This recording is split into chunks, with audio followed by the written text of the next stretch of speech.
All right, welcome everybody to the 16th episode of Sports Cards Live. What a run it's been so far. Thanks to all the viewers who've been with me for the ride. Really appreciate all of you. Want to thank last week's guest, Carlos Diego, last Wednesday. We had an awesome discussion, all things hobby, current events. It was really an exciting chat. Go check that out if you haven't. It's archived on the YouTube channel, Sports Cards Live. Of course, if you haven't yet, please do subscribe. And then, of course, last Saturday, Billy Celio, product manager from Upper Deck, joined me, and what a great show that was. We went over 2 hours. Wasn't planning on it, but the conversations keep going. There was so much awesome interaction with all the viewers. So thanks for the comments and questions. That was spectacular. This coming Saturday, my guest for this Saturday was supposed to be Steve Grad, the guy from Pawn Stars, from the lead authenticator of Beckett Autograph Services. He's had some travel come up, so we're rescheduling that. I may just have to freestyle on Saturday. We'll see what happens. Next Wednesday, though, have a new guest booked for this Wednesday. Ken Reed, co-anchor of Sportsnet and author of two hobby books called Hockey Card Stories, Volume 1 and Volume 2. He will be joining me next Wednesday, a week today. So, guys, just about 400 subscribers on YouTube. Help me get up to 400. Be great for the channel. Love that if you guys can subscribe if you haven't yet. I want to do a couple of shout outs as well before we bring out tonight's guest, Justin. First one, there's a brand new podcast. It's a hockey card centric podcast. It's called Center Ice Cardcast. Check that out there everywhere, YouTube and all the various podcast platforms. So be sure to listen to these guys. They're giving it a go, and wish them all the best. And I'm actually going to be the inaugural guest on their show in a couple of weeks. So stay tuned, more information for that. And then I also want to shout out a couple of the YouTube channels that really inspired me to do this one, the House of Jordans. It's really cool. These guys now have come up with their second spin-off from the original House of Jordans called Convos with Chris. So in addition to Christina's Corner, they now have Convos with Chris. Really cool. I'm going to watch that premiering tonight after this show's over. So be sure to check that out. All right, guys. So before let's get on with it, actually. Let's bring out Justin. All right. Justin, welcome to the 16th episode of Sports Cards Live. Super happy to have you, man. How are you doing tonight? I'm doing well. Doing really well, Jeremy. Appreciate you having me on here, even though it is slightly past my bedtime here on the East Coast, but we make exceptions.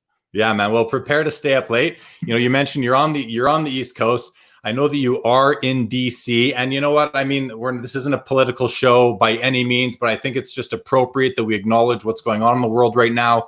The peaceful protests, the riots in the evenings. I think I just want to acknowledge it and say to everybody, please stay safe, be kind to each other, and let's get past this and make the world a better place as we move forward in time. Justin, you're there, you're in the heat of it, you're sort of seeing what's going on. So if, anything you want to add or just to acknowledge what's going on.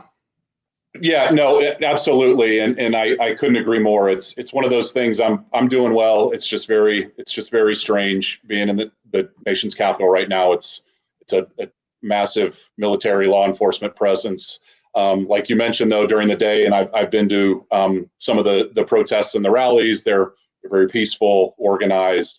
It's just unfortunately the certain bad actors that come out at night and they steal the spotlight from all of the good things that happen during the course of the day. So I agree with you. Everybody be safe, be kind, and hopefully we can all take a chance to reflect on why this is happening and move forward in a positive direction from here, because we need to do a better job as human beings. As society, for sure. 100% agree. All right. Well, glad we got to acknowledge that. So, Justin, I mean, I wanted to have you on the show. You're somebody who has popped up in the hobby for me over the years. Really, I remember being at the first few nationals I went to, going back to 2008, Chicago, Cleveland, Baltimore, back to Chicago. And you're a tall guy. You're tall. I'm 6'6", but you're taller than me. You're probably close to 7 feet, if not 7 feet tall. So you're somebody who stuck out, and bald like me. You're someone who I've definitely seen, and I don't know that we ever really chatted at the shows, but we definitely kind of rubbed shoulders and saw each other. And then fast forward to I guess to earlier this year when I became much more active on Instagram. And I caught wind that you were going to start this virtual card show on Instagram. And I thought, what a great idea. And I'd love to take part. And I did. I think I was probably one of the only guys on that show that first time that was displaying hockey cards for sale, along with some basketball. But that's really, that was another kind of reintroduction for me to you. I thought it was awesome. It was part of the inspiration for what I'm doing right now as well. I mean, it just, and then COVID came along and everything. COVID was there, but it further, things started to shut down. We had more time on our hands. And so I want to thank you for what you did, because it was an awesome event. I had a great time with it, made some sales. And since then, I know you've done a few more. Why don't you sort of take us back? We've got a lot of people watching right now. And what I like to do is, for people who don't, not everybody knows each other in this hobby. We all see each other around. We all know each other's handles here and there. But it's interesting to always put a face to a name and maybe learn a little bit about fellow collectors. So take us back a little bit and let us know kind of, how did you get into the hobby and what brought you through from the hobby until where we are now? No, happy to do so. And I am, I guess, at least in collecting years, I'm probably considered on maybe a slightly older collector. But again, I started as a lot of us did, just breaking packs of baseball cards back in the late 80s, early 90s as a kid. I had the distinct privilege of getting into the hobby and out of the hobby and then back into the hobby at probably the worst times. So I started off as a kid during the junk wax era, the late 80s, early 90s. I got out, got back in college before all the exquisite stuff blew up, and then kind of got back into it after that. But it started off just as so many of us have, just as a kid opening packs. That obviously that died down to play basketball, go to high school, be awkward, all those fun things. But then when I got to college, a good friend of mine, one day he just randomly asked me, do you want to go to a sports card show? Because I went to UNC Chapel Hill in North Carolina, and we are 20 minutes from the state fairgrounds in Raleigh. So, he's like, it's a Saturday morning, just, do you want to go? And of course, sounds great. So we went to the show. He kind of showed me around, and the biggest show I'd ever been to before was like 25 to 30 tables just in the middle of the local mall, shout out Salisbury Mall, back in the mid 90s. But again, I didn't know what a card show was. So we went to that thing, and it was cool. It was probably used to be a decent sized show, about 150 tables. But as he started to kind of like explain, how things worked and how to navigate the showroom floor, he was like, well, yeah. And then I buy these cards and then I sell them on eBay. And I was kind of like, well, what is eBay? Because this was 2002, maybe. And again, eBay just wasn't the ubiquitous thing that it is now. Somehow that was actually 18 years ago, which is hard to believe. But I was like, yeah, what's eBay? And he's like, well, it's just that kind of marketplace that you've probably seen kind of random advertising or whatever for people just trying to like sell a mattress or a lawnmower or something. But I actually sell sports cards on there, and I'll buy them at a show for $100 and just go back and sell them later that night for like $500 a piece. And wow, okay.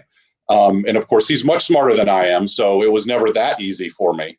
But that was kind of my reintroduction to things, to say that, this is something I really enjoyed as a kid. It was fun to see how things had changed.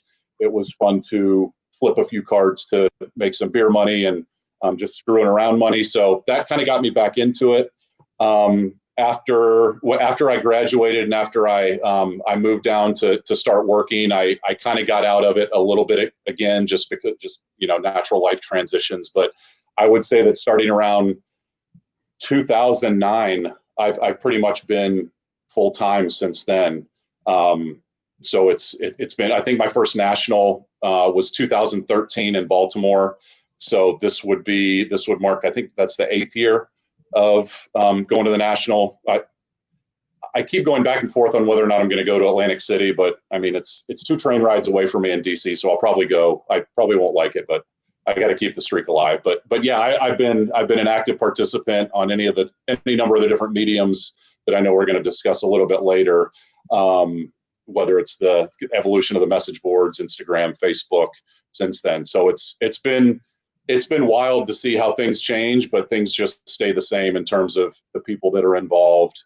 cards that are involved, the tricky waters that we need to navigate. Just everything that comes up in present day has come up in some way, shape, or form in the past. So it's good to be able to kind of leverage all that experience and share those experiences for the folks that are just jumping in. For sure. And I mean, it reminds me that I guess it's about a year ago, I was doing some hobby content consumption online. And I came across the Cardboard Chronicles episode where Josh was interviewing yourself, and you kind of were giving a bit of a, do's and don'ts and tips for going to the national and what you need to know and that. Mm-hmm. And it was very informative, very educational for people who hadn't gone before. So that was pretty cool. Anyone who's watching right now, guys, if you haven't watched this show before, Sports Cards Live, and you want to get involved and ask some questions, make some comments, need you to go to StreamYard.com/Facebook. It's going on the ticker right now. Click the big blue button, and that'll, if you're watching on Facebook in particular, that will allow us to see who you are, and happy then to bring you on board. As well, Justin is on Instagram, as many of you know. He's got over 4,000 followers. So if you're not already following him, most of you probably are, but if you're not already following him, there's his Instagram handle coming up right there. See it right there? So feel free to go and follow Justin on Instagram. He's got a great collection, some beautiful basketball cards, very much worthwhile going to look at. So Justin, I mean, you mentioned that, the hobby, it's a lot of the same people coming back in and out. How often, I mean, for myself, I often hear from people that say, oh, I'm just looking to get back into cards. I haven't collected since the 80s or the 90s. And it's like, how do you catch somebody up from then until now and let them know how the hobby has evolved? And I don't even know where to start. And I consider myself a bit of an expert in the hobby, knowing what's going on, keeping on top of current events. But how do we really catch somebody up? And this is something we didn't discuss already, but how would you go about introducing somebody who's coming back into the hobby and trying to give them a heads up as to how things are going? Like where is the hobby at now? If you could, I mean, off the top of your head, does anything come to mind that like one suggestion you would make to somebody? Well, unfortunately, it's not very practical right now since everything is essentially closed. But I would say the best way to get back into the hobby is to go to a show. And it doesn't matter if it's the national, if it's your local regional show that again is 100, 150 tables, if it's set up at a VFW hall and it's 30 tables, if it's just going to a card shop that's in your area, just anything where you can kind of see all of your options in front of you. And when I say all of your options, it's the number of different sports that are available now. It's the number of different products that are available. It's the types of graded cards versus ungraded cards. It's just all of those it's the different price points as well, because if somebody who was in the hobby, I mean, my God, at this point, if they got out of the hobby 2 years ago and they're just now getting back in with things that they bought 2 years ago, it's entirely possible those prices have just skyrocketed. So, I mean, obviously, any type of direct contact or interaction that you could get with the hobby from a show perspective or a local card shop perspective, I think is probably just the best way to reacquaint. Obviously, since that's not an option anytime soon for most of us. I have to think that it's just kind of a combination of eBay and Instagram. And I think that eBay is probably just the best place to start, because just given the assumption that it is somebody that was in the hobby, so they kind of understand what the hobby is. Again, if they were like myself in 2001, where they exited the hobby pre-eBay and they're trying to catch up now, we might have to have some separate counseling sessions with them. Yeah. But I think most people have a general idea in the internet age of what the tools are and the resources that are available. So broadly, those tools have not changed. eBay is still eBay. eBay is still, I mean, I think I saw something, whether it's a soundbite or an article, or I can't remember what it was, but the eBay's biggest seller now is sports cards by category, sports cards and memorabilia. And it's not even close. No, I've heard that as well. eBay sports cards are the biggest segment on eBay. So that's that. Mm-hmm. I think that actually, gives us a little bit of clout when it comes to eBay as a hobby in terms of policy.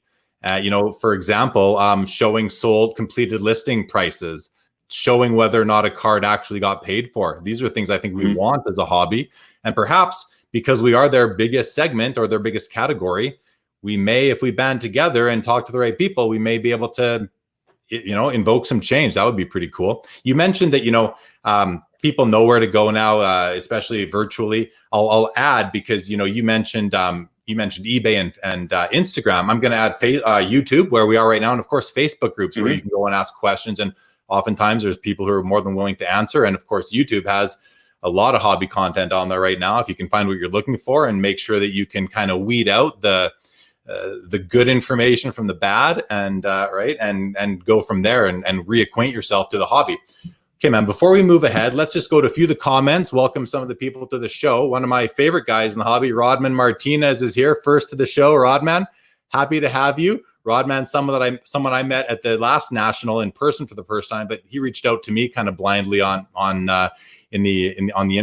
sports Blue Out, and really was a super welcoming guy to me when I started getting more into basketball cards.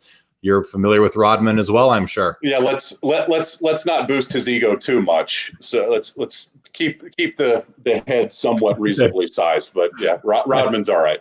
I didn't realize that was a thing. So, all right. No. He's good people. I know you're kidding. I know he's a great guy. Great guy. All right. Jason, welcome back to the show. Nice to have you. Al, thanks for coming by. Frankie 3500, happy to see you. Welcome to Sports Cards Live. My buddy Name is in the house. Name, welcome. Josh, glad to see you made it live tonight. Who else is here? Oh, lost my comment, guys. We got Scott in the house. We got Sam. Justin, thanks for coming out tonight. Alamo, Justin, one of the best, plain and simple. I mean, I got to get to know him better, but I'm sure I'm not going to disagree with that. He's not that tall. I don't know. I'm pretty tall. Justin's pretty well. Yeah, and I don't think I've given the background, but there's a reason it's 610 sports cards. Like it's 610 sports cards because I'm 6'10". And it's funny because I get the random direct message on Instagram of like, hey, are you from Philly? Because Philly's a 610 area code. And I'm like, no, I'm 6'10". And then a lot of times it's followed up with, oh, okay, can I buy your Instagram handle? It's like, no, you can't. There's a reason for this. Yeah, that's perfect. I didn't realize. I thought it was your area code. Now I know. I'm glad I know. Andy's in the house. Welcome, Andy, as always. Name started following you once he saw me post about having you as a guest. So that's pretty cool. Name, check out his feed. It's really cool. Andy says, just tell them cards are hot again. They certainly are hot again. Gerald Fortier is in the house. What's up, my man? Great to see you. Thanks for coming out. Josh just added Justin today, as it's my first day with Instagram. Yeah, I followed you about within the last hour, Josh. So welcome to the gram. What does Gerald say? Hope I did the StreamYard thing right. You did, buddy, because I can see your name. And there you are. So thank you for doing that. Appreciate it. Francisco, thank you for being here. Peter L. Must got to 400 subscribers. Awesome. Thank you for that. Thank you. And my buddy Ralph is in the house. Awesome show guy. Beards of Zeus. There you go. Exactly. Charles, welcome as always. Rodman. Oh, what does Rodman say? I'm only here because of the beard. Well, hey, you can't argue with that. I'm just happy you're here at all, Rodman. All right, guys, that's the end of the comments for now. So, okay, before we go, here's another. Love the beard. From Adam. Thank you. Beard Gang. Yeah, well, I don't have one, but I don't know how mine would grow. Anyway, okay, guys. So thanks for that. Welcome everybody to the show. Happy to have you all here. If you, I put up. I know most of you already follow Justin. If you're not following myself on Instagram yet, there's my Instagram handle. Please feel free to follow me. And again, subscribe to the YouTube channel if you haven't yet. I don't want to say that too much; it gets annoying, but appreciate it if you do that. Okay. Fear the beard. Fear the beard. And quarantine beard is coming in good, says Jared. Okay. All right, guys. Thank you, everyone, for being here. Really appreciate it. So, Justin, we chatted about like how do you collect? You're a basketball collector. I kind of touted you as an expert. That's what I consider you. Can you give us a little bit of information on how you collect basketball cards, how you approach the hobby, and after that, how would you recommend someone new who collects other sports, whether it be hockey, baseball, football, that wants to branch out into basketball just because it's a lot more fun now? And, up here in Canada where I am, we've got the Toronto Raptors who won the championship. They're very exciting. They turned the whole country into basketball fans, myself included. I mean, I was standing up looking at the TV screen during those final games like I hadn't done since watching, I hope no one gets mad at me, but watching the Pistons in the 80s was my team. That's the only TV we could get where I grew up in Winnipeg. So anyway, can you let us know, how do you approach the hobby, and what would you recommend for somebody who's looking to break into basketball? Yeah, you bet. And I guess I'd start by saying I've pretty much tried all of the different ways to collect or to engage with the hobby, except probably just opening wax, because that just doesn't appeal to me. But I've played around with, trying to buy out whole collections, buy huge bulk lots that are hundreds and hundreds of cards, go through all of those cards to, try and sort out the valuable stuff, take my time to shop that around and try and maximize value, flipping those, selling the smaller stuff in bulk and bigger lots, just basically taking on all of this inventory, trying to use that as a way to keep myself busy with cards. And unfortunately for me personally, that's exactly what it did. It was busy work. That was not engaging to me. It wasn't interesting to me. It just added kind of undue stress, because I was buying all of these cards. And I mean, I live in a 1-bedroom, 1-bathroom apartment, so my space is limited as it is. And just taking on, you buy 2 or 3 collections of a few hundred cards a piece, and before you know it, you have boxes and boxes of stuff just sitting around, and you sort it the first time you get it. You pick out the stuff that's probably the easier sell, just so you can recoup some of that cash, and then you're like, I'll get to the rest of it later, it's fine. You don't get to the rest of it later. It just starts to accumulate and collect dust, and you add more boxes on top of it. And just unfortunately, that wasn't a good way for me to continue to interact with the hobby. That wasn't a good option for me. I've tried branching out into other sports, as hard as that might be to believe. I think the first foray was with football, just trying to stick to the basics, like a lot of people try and do, but, buy the contenders, rookie autos,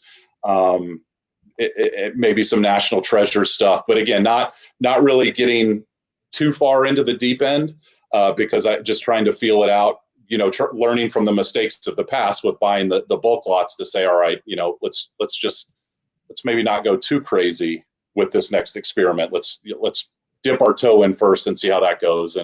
And again, it was a good learning experience for me, but I just don't really enjoy football, or at least I don't enjoy NFL as much as I do basketball. I love college football. I'm a huge college football fan, but as I also quickly learned, the college football cards or the college sports cards in general, but specifically the football that I bought, just doesn't hold the value like the professional cards do. So for me, not being as interested in the NFL as I am in college football, and then just the fact too, I mean, you just think about it from a numbers perspective. In basketball, there's up to, I think it's 14 guys on an NBA roster, maybe 15. So you're essentially capped at 15 guys times however many teams are in the league now. But you're right around 450 or so possible NBA players. And again, that doesn't necessarily account for veterans or whatever that'll be included in products, but you kind of know the number of players that you're going to be working with in a given set in a given year, and you can narrow that down from there. Well, with football, with 52-man rosters across the 30 teams, again, you introduce the legends into the mix, especially in contenders. You introduce the guys that are like 6th, 7th round draft picks that you might have seen play once on like a bowl weekend in late December. It just introduces so many more players. And for me, I never had enough interest to really kind of wrap my arms around to say, okay, what sells the best? Is it quarterbacks? Is it running backs? Is it wide receivers?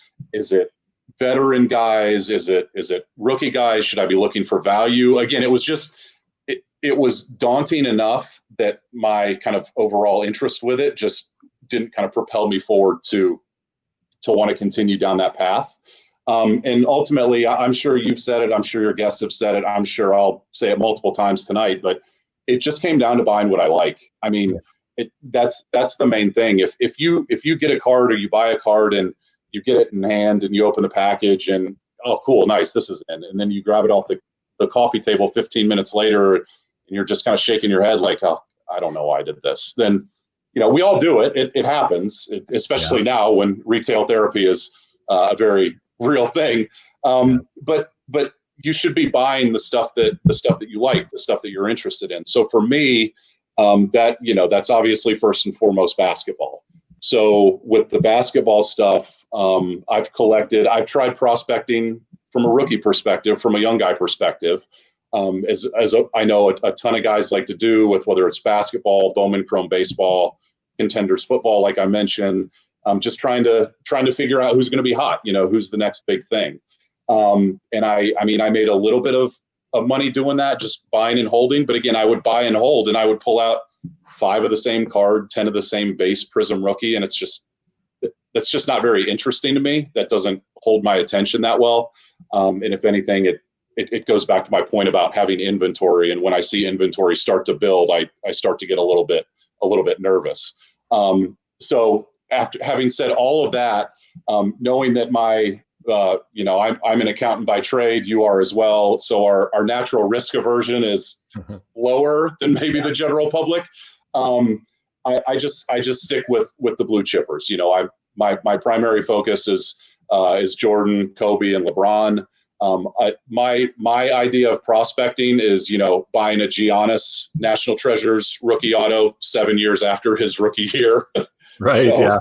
I'm really going out on a limb with Kawhi and Giannis, I know, but that's really kind of my lane. It's the Jordan, the Kobe, LeBron stuff. There's enough cards of those guys that I have plenty of options. I feel like to keep me engaged and enjoying what I'm buying or trading for, or if I need to sell something to get something else, I try not to do that. But if you have to, you have to. But it's just there's such a variety of cards for those guys, whether it's the 90s inserts, the glory days of Upper Deck basketball, and then some of the new Panini sets, because we'll get into a Panini discussion, I'm sure. But I'm glass half empty on Panini, but I will acknowledge when they make some nice sets. So I do have some Panini cards. But it allows me to collect the guys that have basically been like my formative basketball years, of starting with MJ as the UNC alumni in the 80s, and then him hitting the league and passing the torch to Kobe, and Kobe passing the torch to LeBron. And you add up those years, you're going from 1985 to present day. So that's roughly 25 years worth of 25, geez, 35. Oh my God. It's 35 years worth of kind of basketball history and hobby history between arguably the 3 most important players during that particular time frame. So just the combination of the variety, the pedigree of those 3 players, and then just the thrill of the hunt, the thrill of the chase. Which has been awesome to see a lot of this new stuff hitting the market in the past 6 to 8 months that we never thought would see the light of day. That to see what it sells for, to have the opportunity to at least try and buy some of it, and trade for it. It's just that's really my focus. And the nice thing about that too is that those 3 guys are global. They're it's an international market. Like if you're collecting Jordan, Kobe, and LeBron, you're not collecting a niche market by any means. So it kind of hedges your bet a little bit against, maybe a broader downturn in the card market won't affect values as adversely on those guys as it would, a Jason Tatum Prism base rookie that shot up inexplicably 650% when nobody's playing basketball. So yeah.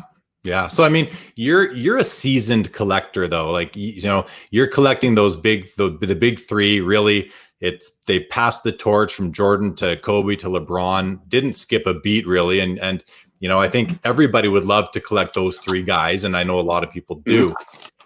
From what I'm seeing, a lot of these guys' cards especially the really nice ones, the limited ones, the rare ones, they're very, very expensive now. They're out of reach of most collectors.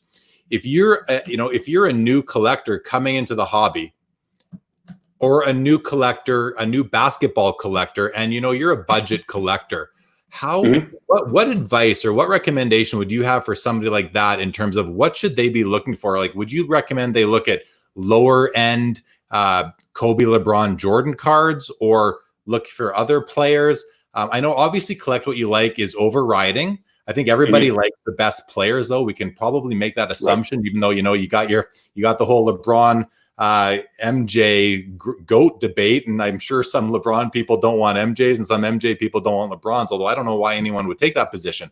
But how would you sort of guide somebody who's just looking to get in and maybe that can't go drop $5,000 on a card, on each card? Mm-hmm. Yeah, no, it's a great question, and I think that as you mentioned, there's all kinds of different avenues to go. If it's somebody who wants to get into, I'll call them the modern era, but just the Panini era, I think, and again, to Panini's credit, while there's a lot of product on the market, they have some, inserts, some numbered parallels that are very, very nice cards. And you can get those cards of whether it's a rookie or, this being Luka's second year, some nice second year cards of big name guys. And we're really starting to see a rise in the popularity of just like those different inserts and parallels from, I'll call them mid-tier products. So whether it's Donruss Choice is a really, really big product in basketball, obviously Donruss Optic.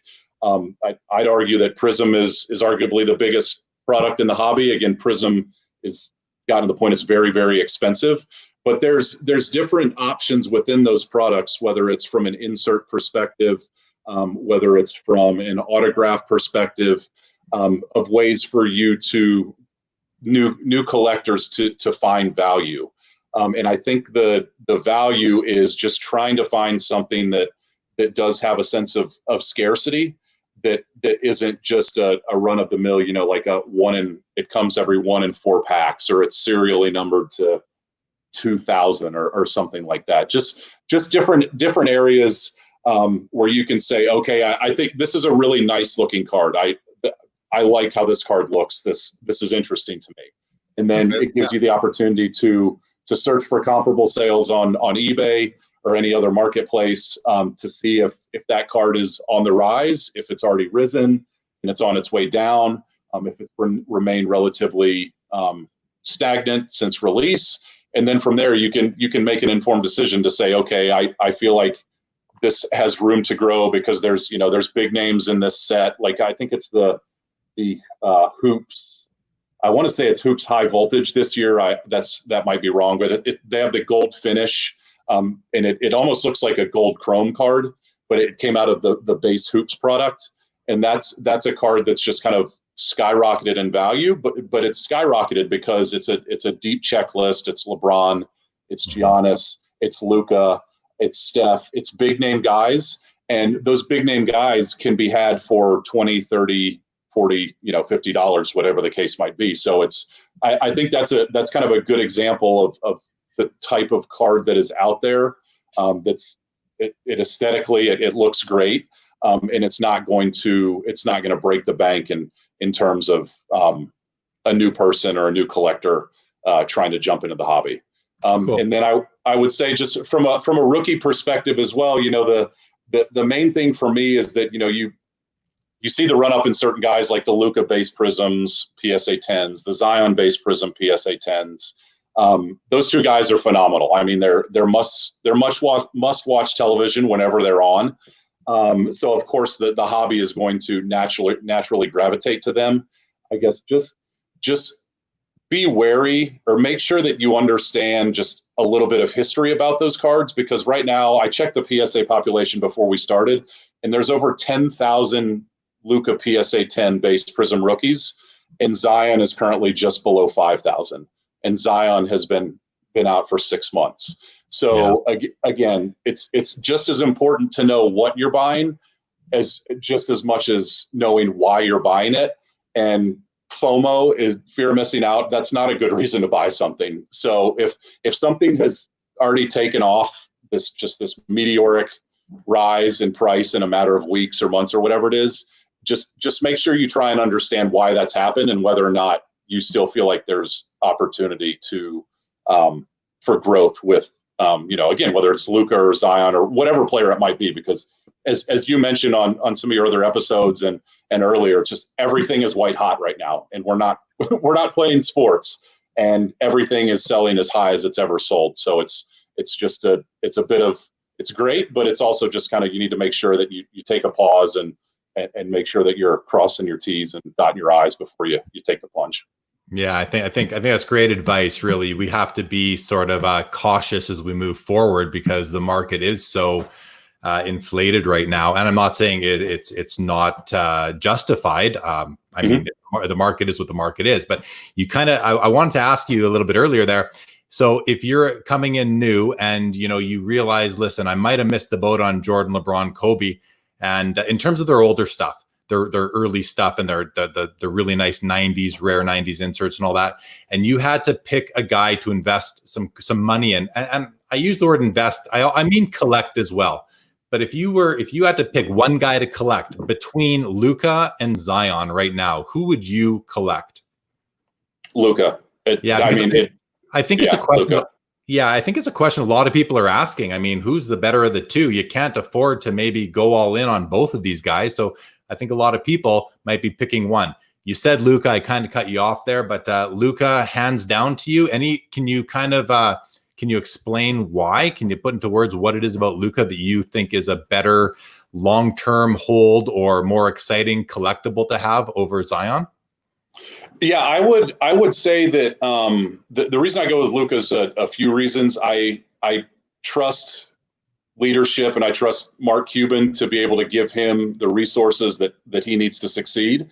I think he's a phenomenal basketball player. I mean, obviously I'm not really breaking any ground with that take, but just watching him play, his game is not one where he is beating and banging himself into guys every single time down the court like Zion does.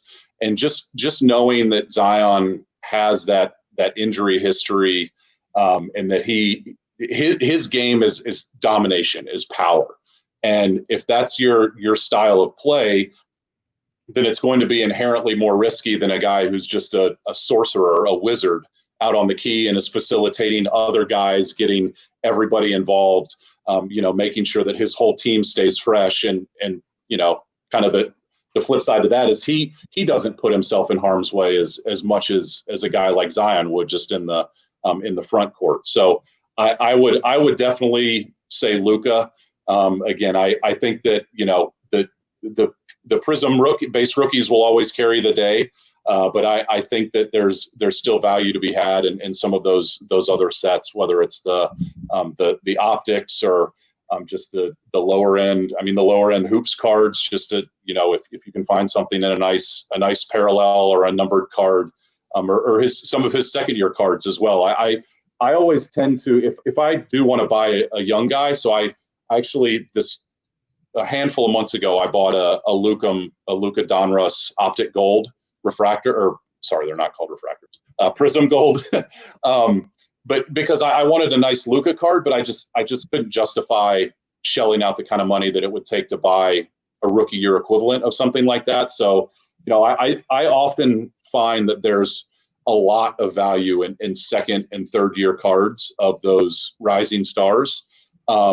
And I think that's kind of been brought to bear in the Kobe and LeBron markets lately, because we're seeing, obviously the meteoric rise of LeBron rookie prices, but then you're seeing his Topps Chrome base, his Topps Chrome refractor, Bowman Chrome refractors, Topps Finest of him and Kobe, just through the 2000s have risen as well. So I think that there's still value buys to be had with buying like the second and third year quality cards of the young guys without having to, spend, I want to say $40,000 on a Luka and TRPA, but that's probably low at this point. So yeah. I don't even know.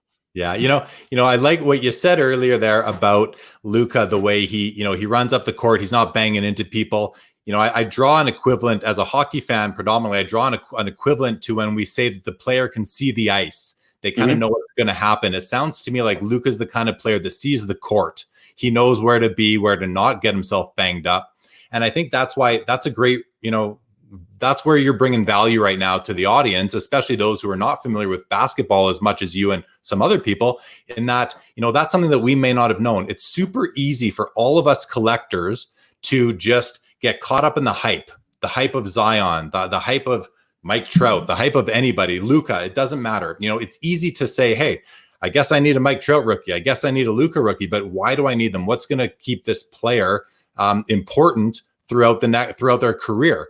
And what you just said, I think, is really, really interesting that, this is a guy who knows how to keep himself from getting hurt. That's a huge thing for longevity, and longevity means more chances at records and scoring and championships and all that. So I think that's really interesting. You have me convinced now that if I'm going to put money into whether it's Luka or Zion, it's probably going to be Luka. So thanks for that. Let's go to some more comments and questions from everyone viewing. We're already now about 20 minutes behind on those guys. I apologize, but Jared wants to know, Justin, what's one of your favorite NBA cards that no one would expect?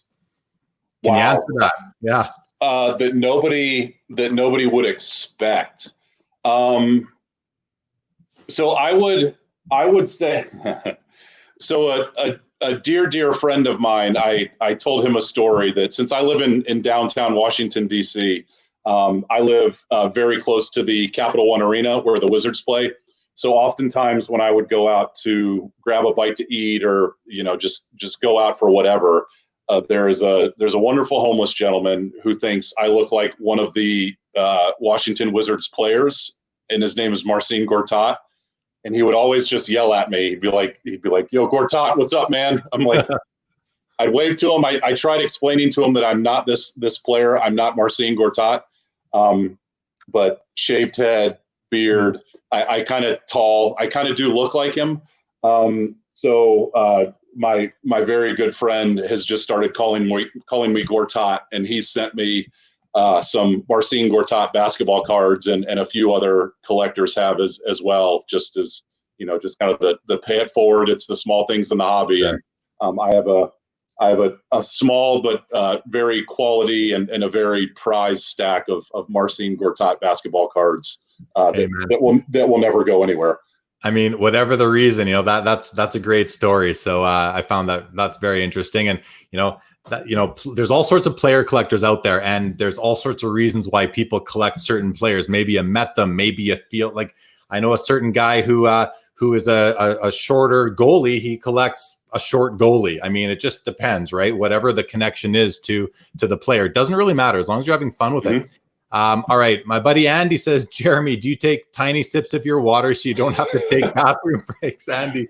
Well, to you, Andy, I'll take one right now, but that's not why. I want to make this one glass last the whole show. And sometimes these shows go long, so I have to take small sips, but thank you. Name says college football. Hey, go Ducks. So there's another college football fan. Let's see here. Frankie says that's a good approach to prospecting. Wait until they are proven. Yeah, I don't know if that's called prospecting anymore, but it's definitely a little bit more risk averse for guys like for accountants like Justin. For chartered accountants, that's exactly right. Yep. Yeah, for sure. Carvin Chung from GTS, formerly Upper Deck, and Panini in the house. Carvin, welcome to the show. Carvin was my first guest ever on episode number 2 back in April. Carvin, if you're still there, happy to see you as always. Andy, Justin, are you spending more money now than what you're getting back in from your sales? Interesting question. And that I'll let you address that, Justin. But when I asked you about your collecting, you spoke for the first significant amount of time about buying collections and going through them and then getting rid of them and then being overwhelmed, having too much, and then they just you don't have the energy to deal with them. How is that? Where are you right now in terms of that? I think it ties into Andy's question here. Yeah, it's a great question, and I think that's one of the most common discussions I have with other friends of mine in the hobby is how do you consolidate? Because it's so daunting when you get to that point where you say, I have too much. I have to do something about this. And you sit down to try and figure out what you need to do to get rid of it, to whittle it back.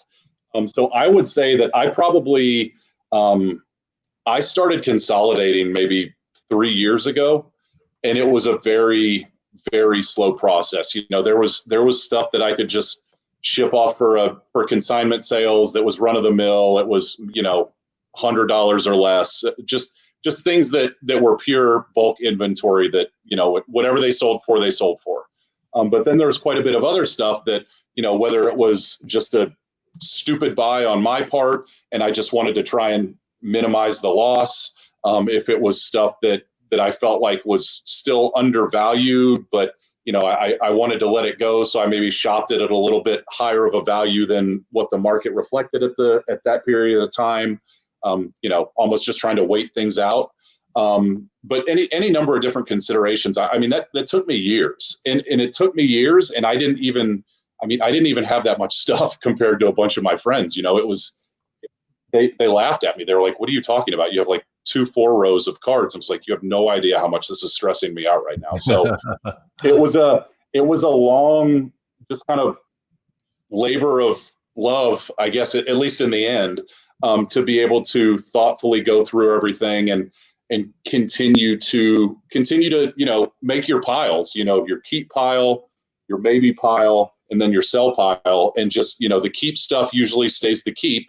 But if you come back to the maybe pile, every week, every 2 weeks, and you find that things don't hold their interest like they used to, then it's time to put them to the sell pile.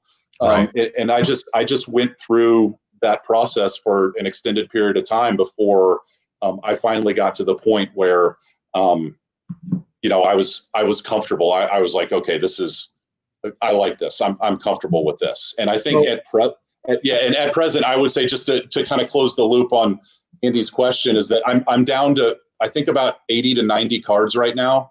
And I would say that the money, if you looked at it over the course of a year, I would say it's probably fairly even of money going out versus money going in.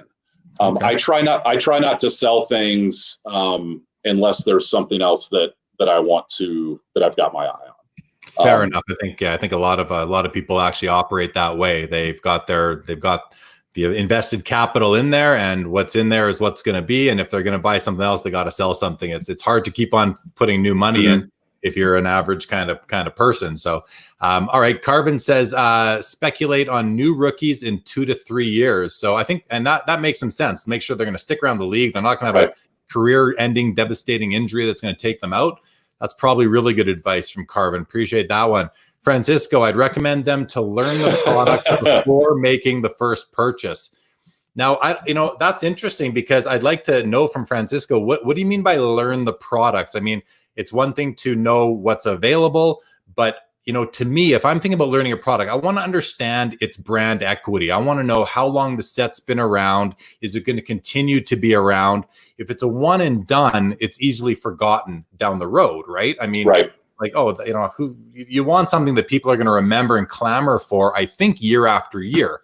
And we see it in all the sports, with what are the go-to cards. There's all these other kind of tertiary type of cards, but there's still those main ones that are the ones to have. So I think that's an interesting comment. Carvin says boxes by Prism retail sellos.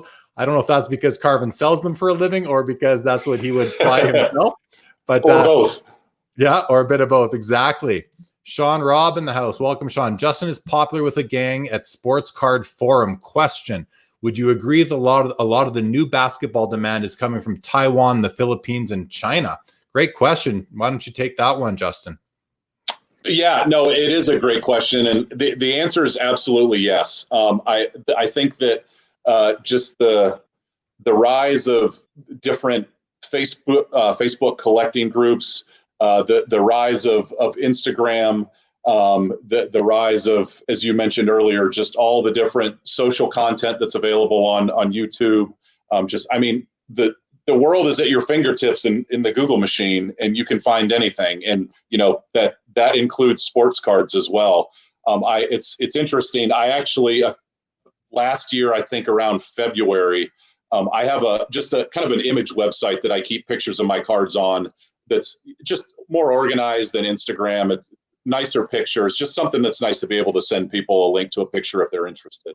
But that particular website or that particular photo hosting company, they do a remarkable job with all of their picture tagging and all of their search engine optimization.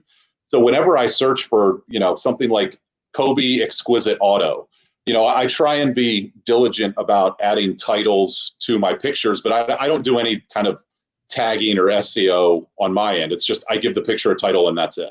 Well, Yeah. when you search for that in Google, like my pictures come up from that album.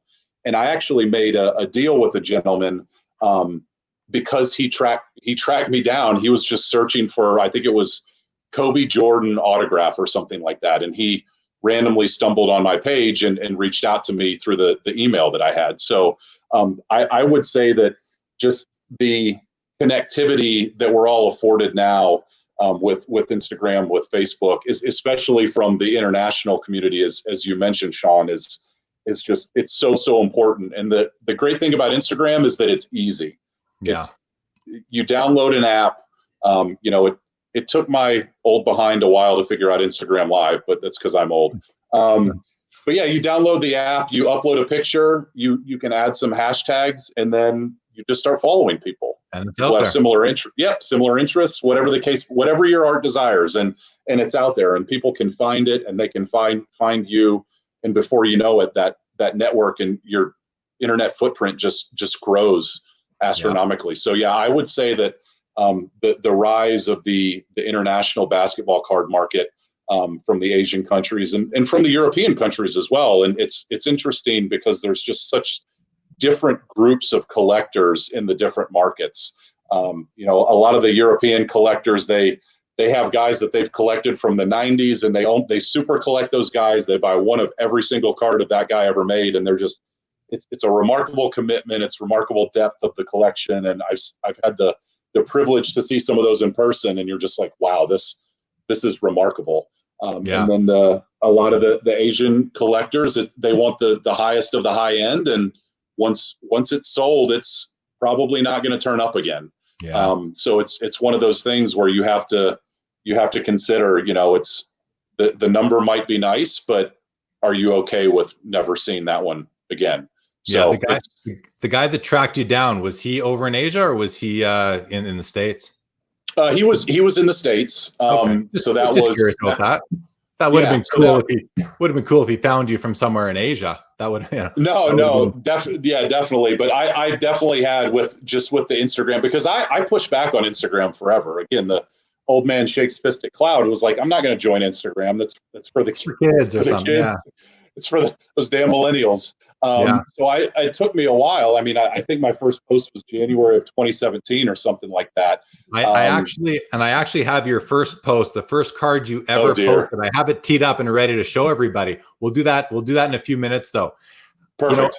And another thing, in terms of the just the international nature of the hobby and the collectors, as both of us have been frequenting the National for several years now, I noticed this past year lots of Asian collectors. And I mean, I can't tell you whether they lived in Chicago, New York, LA, or Asia, because I wasn't necessarily chatting with them. But it seemed to me like there were a lot that did come from international locations. Maybe you can speak a bit better to that in terms of where were they coming? Were there a lot of Asian people from Asia? Not originally, I mean, that lived there still, that came over to the National and that come over on an annual basis. Do you know any of these guys? I do, yes. And I would say that last year in Chicago was by far the biggest international presence I've ever seen. It was so many people that I've talked to and gotten to know through the years on the different message boards. And again, just the fact that it was in Chicago, with Chicago being just a world hub. You can get direct flights from Beijing, from Shanghai, from Hong Kong, from Tokyo, wherever you might be in the world, in any of the Asian countries, and you can be in Chicago with a single on a nonstop flight, a single flight. Right. And just the accessibility of that show, the fact that it's right by the airport, it's about as low maintenance as you can get from a logistical perspective, and the fact that it was in Chicago was for basketball guys like myself, because we're not quite as small a minority as hockey when you go to the shows and you're looking for your particular sport, but basketball is, or at least it used to be, it was the smallest of the big three, so to speak. So with it being in Chicago, with all the MJ love and just so many different basketball guys and international guys talking about coming, last year was definitely the biggest international presence I've ever seen from all over the world, and definitely Asia. Yeah, you mentioned that basketball being maybe a little bit more volume of cards at the shows than hockey. I go there looking for hockey, but I also look for the other sports as well, and it's night and day. There's way more basketball than there is hockey. I'd say it's getting to the point now at national, especially if you take out all those guys that are just really pre-war vintage kind of stuff. If you take those guys out and you just look at the 1950 to 2020 type of stuff, it seems like there's as much basketball as there is baseball at the shows now. Just because it's exploded so much lately. But I haven't gone through and actually recorded the data, but I think that would be not too far off. Andy goes on to say Taiwanese love their basketball. Sure. Carvin, who would know, because he sells in these countries, says basketball is growing fast in Australia, Singapore, Indonesia, Malaysia. So that's interesting. And I'm, as a predominantly hockey guy, I'm a basketball second, but I'm hoping that hockey can somehow find a way to catch on in some of these countries as well and grow that hobby. And I think we look to basketball for guidance and for hope, even as hockey collectors, myself and a lot of the viewers are. Francisco, Luka hands down versus Zion. So another vote for Luka. That's nice to know. And then Carvin says, for value, I like Trey even more. So Trae Young's another up-and-comer that maybe, especially with the price point being not quite where Zion is right now, or Luka for that matter. Another comment about Luka, a name says, Luka for me too, his basketball IQ is so strong, multi-dimensional, does everything. Love watching Zion, but I think his skill is still raw and injury concerns for sure. And, as a name as a fellow hockey collector, so we know that injuries are rampant in hockey. They can happen on any shift. And so we're very sensitive to that, I would say. Gerald wants to know who wins, you or Gortat?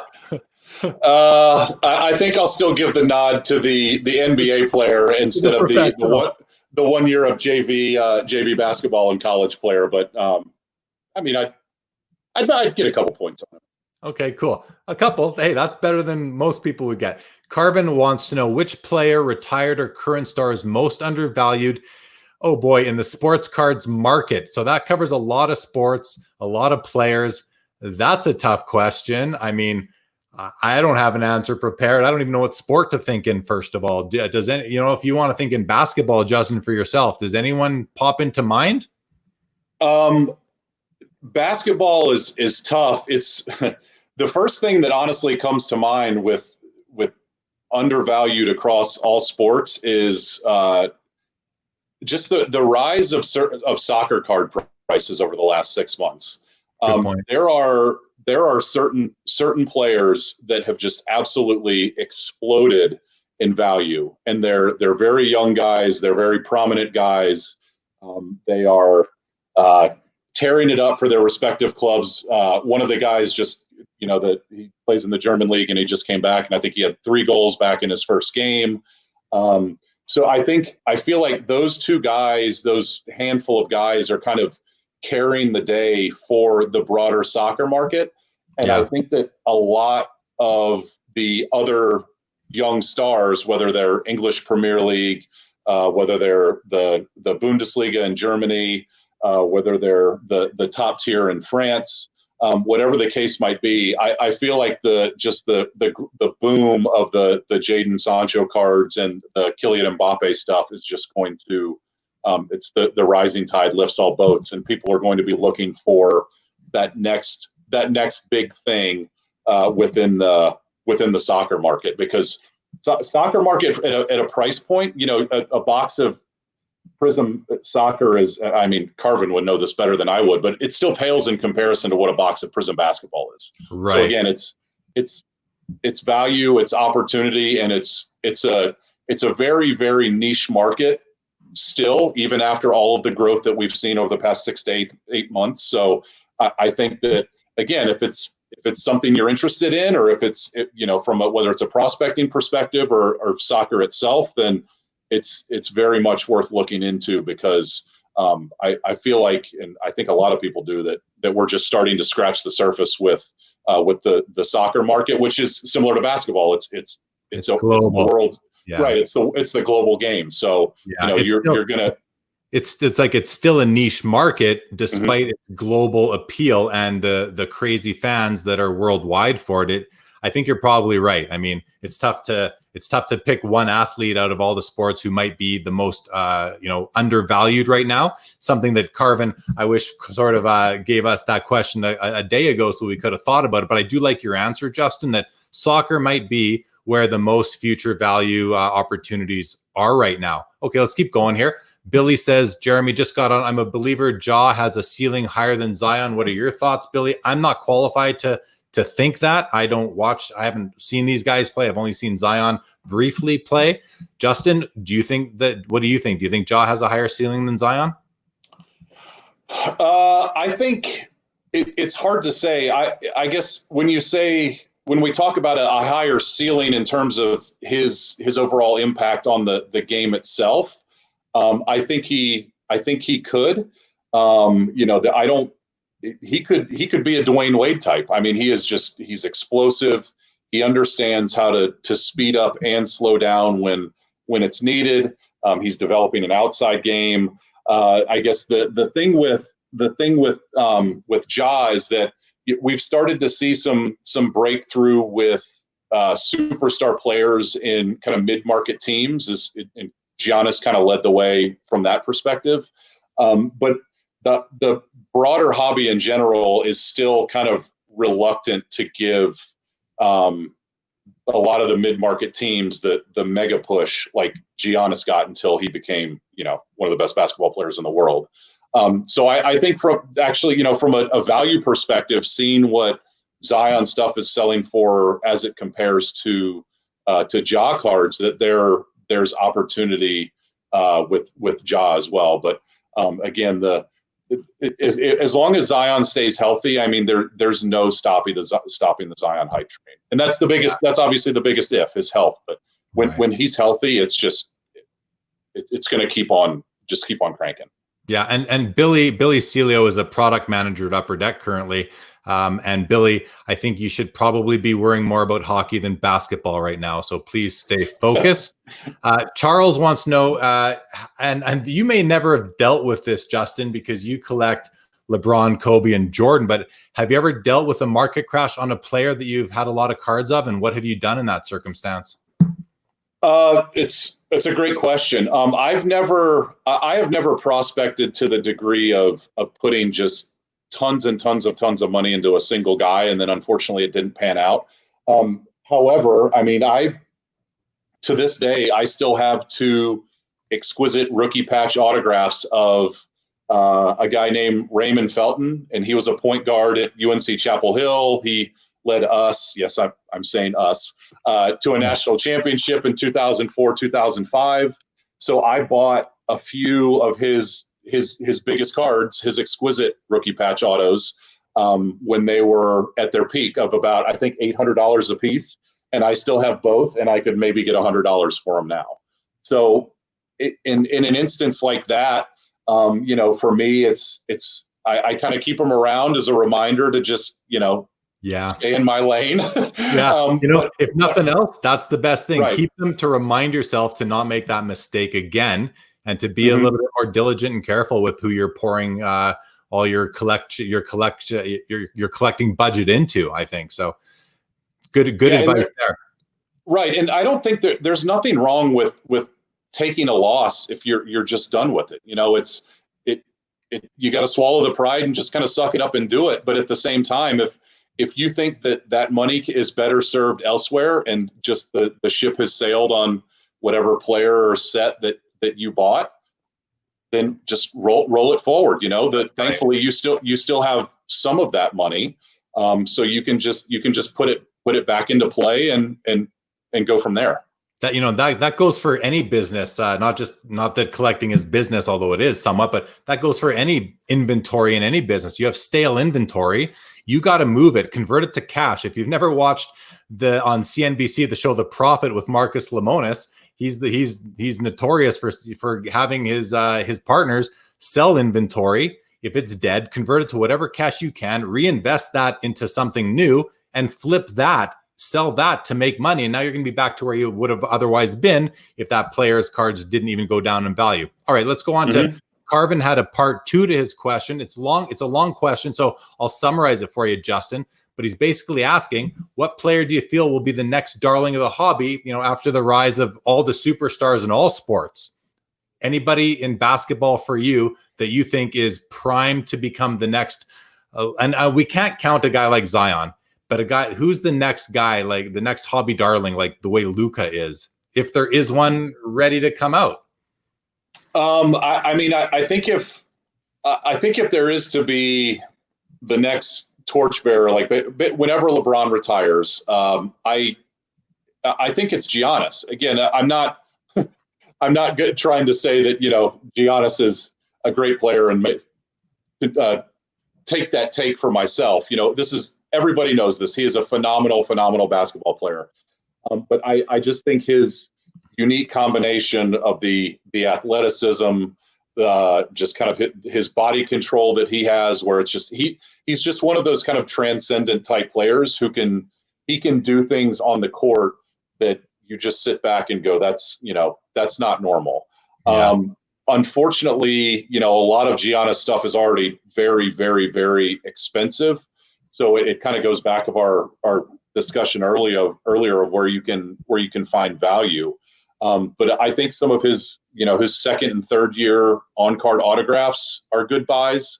Okay. I think that again, just sticking with some of his maybe not second year, because those are pretty pricey too, but third and fourth year Prism parallels, and maybe even beyond that, just the Prism silvers. Some of the other ones, I think the blues numbered at 199, or just some of the basic stuff that sells consistently well for all players across the board. Yep, yeah, that's exactly right. You know what it reminds me of? So let me just jump in. It reminds me of the PSA set registry, where a lot of people are collecting a certain player, whether it's Wilt Chamberlain or Michael Jordan or Julius Erving, Magic Johnson, any player, any sport, Hall of Famer, where they're trying to get all of that player's cards.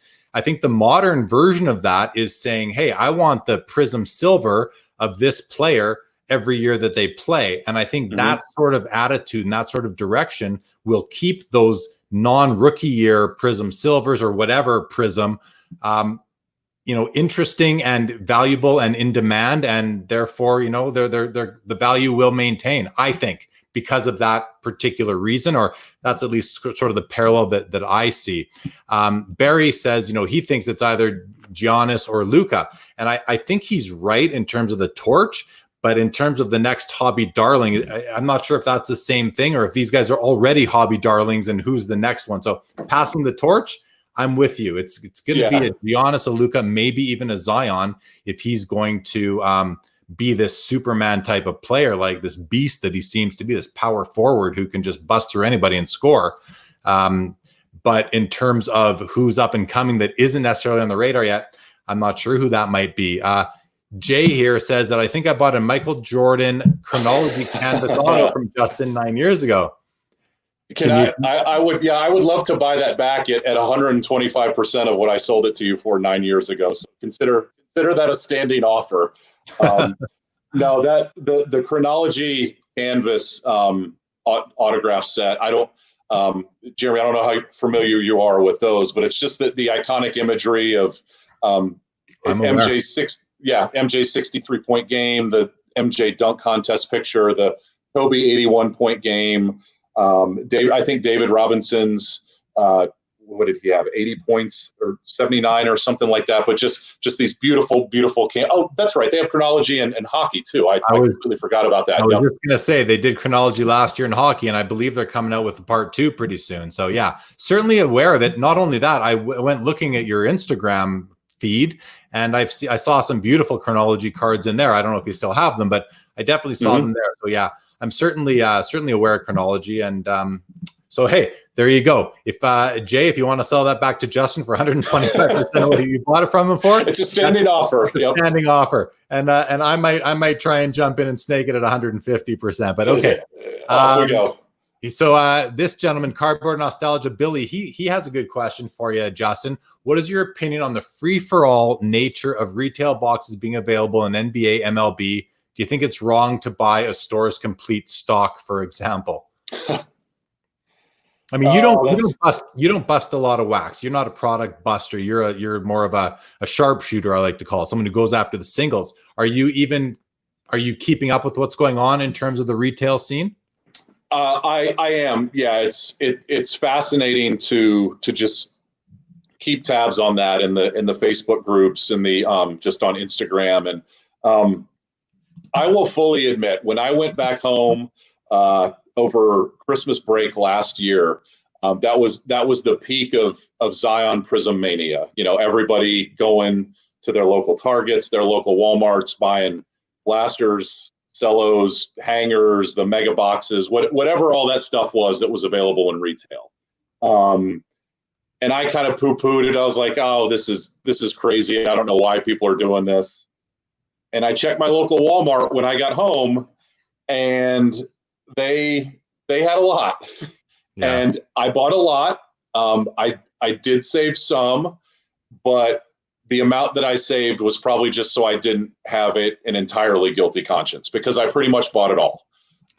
So I can understand, and I ripped it. I just wanted to open it and have some fun with it. And I mean, as my mom can attest, I pulled a Zion Silver, I pulled a Zion Base Rookie, I pulled a John, and I still have most of it. So again, it was just dumb luck on my part. But I opened it, I had fun with it. I just wanted to see what all the hype and hysteria was about. So I, hand up, I got caught in the madness. I do think it's a bit of an ethical dilemma, whether or not you should buy it all versus leaving some for other people. I guess I think the one universal truth we can all agree on is I think it was there was a particular Facebook member of a card group, and I think that particular person either worked for the distribution company or they had a buddy who tipped them off, and the product wouldn't even make it to the shelves before it was completely gone, and then he would come back and sell it on his Facebook groups. And I mean, this guy had plastic racks like 8 feet high of blasters and megas and cellos and just all of this stuff. And so it wasn't even making it to market. In that instance, right. People didn't even have a chance to buy it. It's if it's out for public consumption at the store and you get lucky and you can grab it all, I get why people are upset by that, but I don't hate it. Yeah. I'm not gonna judge somebody or cast aspersions because that's what they did. Whether it's similar with whether it's like a popular toy release or a shoe release or whatever the case might be.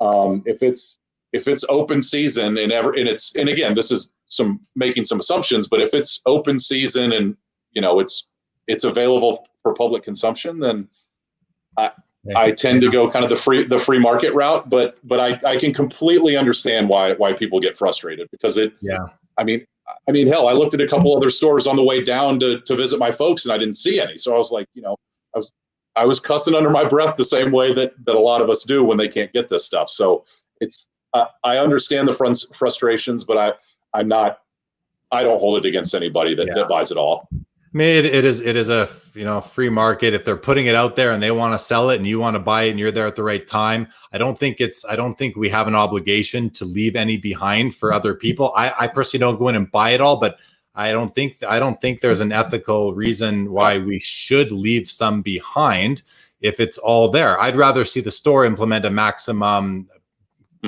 amount you're allowed to buy and just do that versus having to make people feel guilty for buying it all. But at the same time, and the reason I say it's not illegal. It's not illegal. Is it morally unethical? I think there's an argument for that both ways. But where I see the real problem is that the collector can't get the product, and that might chase them away from the hobby altogether. Just like this is just no fun. I can't get what I want, and when I want it, I got to pay double or triple because these guys went and snaked it all from the local Walmart or Target. So I think that's the problem, is that it could really disenchant people with the hobby altogether.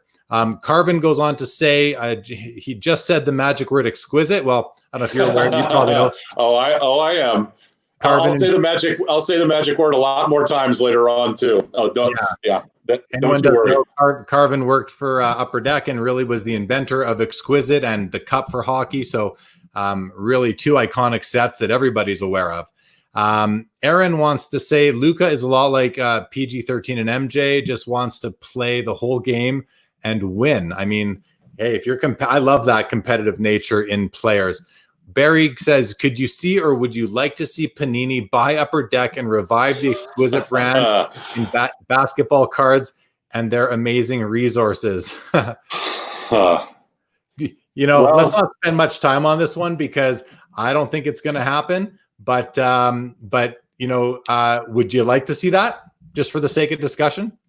Well, and I guess it kind of bridges the gap as well to something that we mentioned previously or before the session this evening, was just kind of what it is to me that sticks out about hockey as not a non-hockey guy. What do I know about hockey, or what catches my eye about hockey as a primarily basketball collector? And the main thing is it's Upper Deck. I mean, to see the quality of the product, the Upper Deck products that they continue to release in hockey, their willingness to continually push the envelope from a design perspective, from a product perspective, from a release perspective, and just innovate. You mentioned the cup, which is the Exquisite equivalent, and it's just you're keeping the emblems of endorsement alive, the limited logos alive. Obviously, the cup RPAs are just the cream of the crop. Connor McDavid, not Conor McGregor. Not McGregor. Exactly. So you just see the Upper Deck legacy alive and well within those hockey products, and just the remarkable work that they do. And I mean, I'll admit, we definitely have the benefit of hindsight when we look back on Upper Deck basketball, and specifically Exquisite basketball, just given kind of the current landscape of the hobby. But at the time, certain Exquisite products, subsets, they weren't well received. People thought they were ugly. They didn't like them, whatever the case might be. But every single year of Exquisite, you could put a limited logos from each year side by side. You could put an emblems of endorsement side by side. Whatever, you could put a base card side by side. Everything looked different and everything was unique. And that's my biggest gripe with Panini right now, is that everything looks the same. So whether it's immaculate basketball or flawless basketball, national treasures, So Justin, is it fair to say then that you'd almost prefer Upper Deck to buy out Panini, and I mean, that would sprinkle their design through Panini's brands? That would be ideal. Or if Carvin wants another day job to add to the resume of things keeping him busy right now, maybe he can start sketching up some or doing some mock-ups for him. But consulting for Panini on the side. Yeah, some consulting work, but it's just Panini's unwillingness to take design risks. And again, we're the internet, we're the card collecting community. We're going to find something to dislike, but I think at the end of the day, if it shows that you care and you're trying by experimenting and just pushing the envelope with the product offerings that you make available to your customers. Yeah, and with all the unique and interesting inserts of the 90s that have been really, really on fire for a few years now, you might think that Panini would look to them for some design ideas, or because they are unique and different, and they are not what you see these days in in the mainstream cards. I don't think, at least for myself.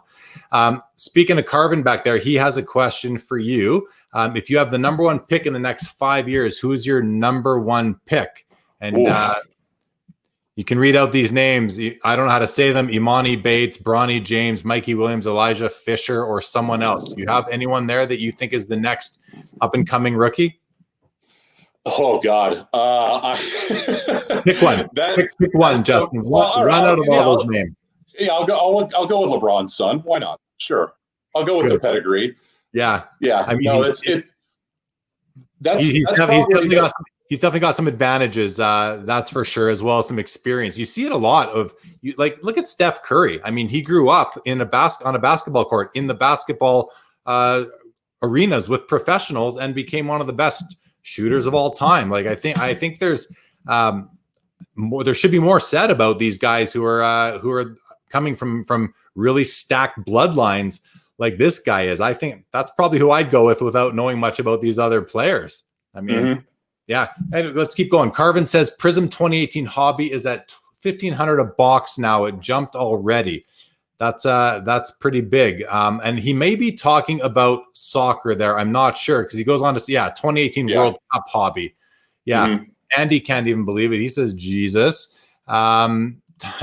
Tons of money is relative, of course. It all depends on where you are and how much you have yourself. Amit says Anton Jameson is a guy I held on to for some reason. Hey, lesson learned.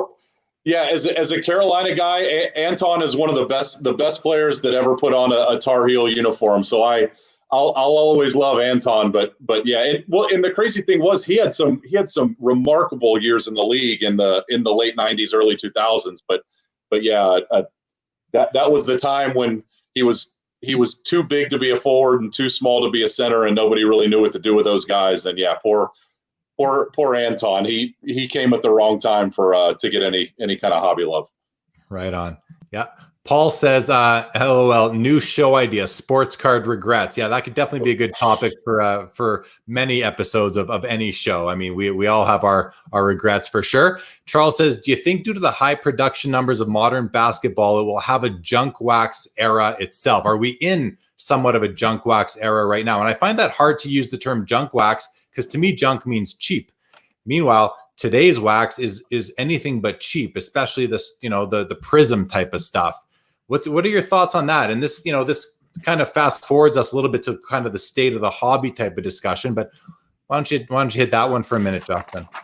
Yeah, I think it's a great question, and I would say that I don't think we're there yet. I think the stability of or I shouldn't say stability is the wrong word, but just the strength of the rookie classes that we've had with Luka, and then with Zion and Zion and Ja, have really have supported some of the pricing levels. That's not to say that I agree with the pricing levels, but I don't necessarily think that the 18-19 and kind of in 19-20 products have hit that level of junk wax yet. I think once Panini loses their big name anchors again, unless LaMelo Ball comes along and just blows everybody's faces off, or somebody comes out of nowhere and is just this ultra mega star, there's really there isn't the hype of a Ja or a Luka on the horizon, so to speak, that at least to me can support continued price points of where some of the 18-19 and 19-20 wax is currently selling. Yeah, so I would say for now we're okay, but once we finally roll out of the Trey and Zion product life cycle, that's when it'll be a real test of are people going to pay $400 for a box of hoops with good, not great rookies. Right. I think that we're maybe in a different time. It is a different time, obviously, than the early 90s, but the hobby's in a different place, such that, I mean, number one, the internet's been added to our lives. eBay's been added to our lives. Global markets have been added to our lives. And the international nature of cards, especially basketball, has been added to the hobby. So I think that to be junk wax, you need to be, the conditions are just so much different right now than they were in the early 90s that I think it's, it's a matter of time to find out. It's hard to say right now because I don't know that we can actually quantify how big the market is today versus how many cards are being produced. The person best to actually respond to that might be Carvin, who is likely out there still watching. But anyway, let's move on to this comment by Aaron. He's speaking back to Charles. It's all relative. Breaking packs at these prices makes no investment sense. It's just like playing daily fantasy sports on DraftKings when you're not a fish. And you know what? I mean, I think that's one of the biggest reasons why we're seeing the growth we've seen really in the past 3 months is because people aren't able to play daily fantasy sports or DraftKings or any sports gambling, through Vegas sports books or your local bookie. You have all. If you're a gambler and you're used to losing, which most gamblers are likely used to losing, you have all this money kind of waiting to do something with. And sports cards are another form of gambling if you're going to be opening up packs, right? So I like that comment a lot, Aaron. And I like your next one too, I got to say. Hit the like button for these guys. Yes, please do. I haven't mentioned a while. Please subscribe to the YouTube channel, guys, if you haven't yet. Definitely appreciate that. Amit says capitalism wins. I think that's back to the discussion about going into and buying out all the product. I think it certainly does. Rich Barone, good evening, Richie. We call Rich. Rich is a national veteran and somebody who we call the Mayor of Canada, which doesn't make sense, except if you met him, you might understand it. Richie, welcome to the show. That works. Why would you take risks when you are printing cash? I mean, right? That's a good point, Amit. Good point. And again, you're exactly right. There's no reason to change when you have a money tree and you just keep working. You pour money you pour water on the money tree, you feed the money tree, you talk gently to the money tree, you nurture the money tree, and then you just collect the bounty. So again, I think the 2021 product cycle will really be kind of the true test of a lot of the strength of the Panini brands within the market, because National Treasures first off the line basketball releases, I think it's tomorrow. It goes live at either 11 Eastern or 10 Eastern. And the starting price or the opening price for a single box is $30,000. Now, again, it's the reverse Dutch auction or whatever they call it. But One sec, Justin. Before you get into this, because a few comments ahead, I'm going to skip ahead here. I just want to bring this in just to give you a little bit more context to how you speak about the first off the line. Ziggy, welcome to the show tonight.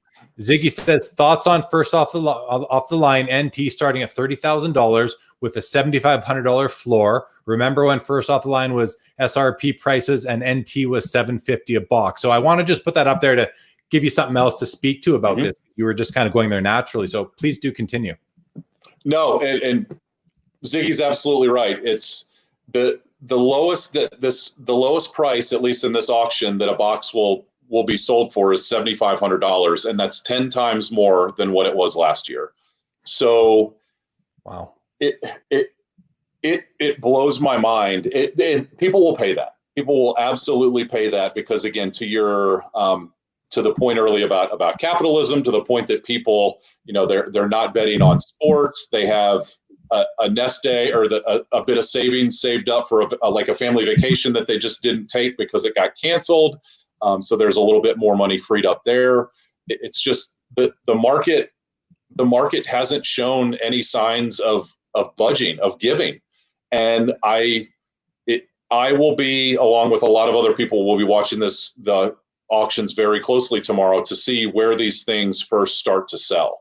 I don't know. I can't begin to guess what the single boxes are going to sell for. And I guess that one of the crazy things today was that Panini released the checklist for National Treasures, and I gave it a quick pass because I was interested to see if there'd be any Kobe autographs that were left over that he might have signed before his passing for National Treasures.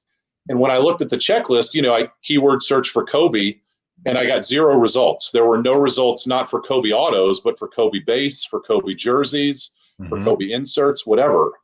Like, that's weird. So I went back to, I think Impeccable was the most recent release, either Impeccable or Mosaic, and did the same thing. I downloaded the checklist. I keyword searched for Kobe. There's no results. There's no autos, no inserts, no parallels, no nothing. So I started talking to a friend about it. I was like, what's going on with this? And a couple friends made points. And then my buddy Andy, he was like, I wonder if Panini, or at least their exclusive contract that they had between Panini and Kobe, if the language in that contract did not contemplate what happens if Kobe dies. Like, can you use his likeness in his passing? And so I went back through some of the other checklists, like I said, for Mosaic. I think it was National Treasures, Mosaic, Select, and Select came out, I think, March 4th, Impeccable, and there was one more. And I think that's the case, is that just Panini likely doesn't have terms, or at least at present, they don't have a license to use Kobe's image after his passing.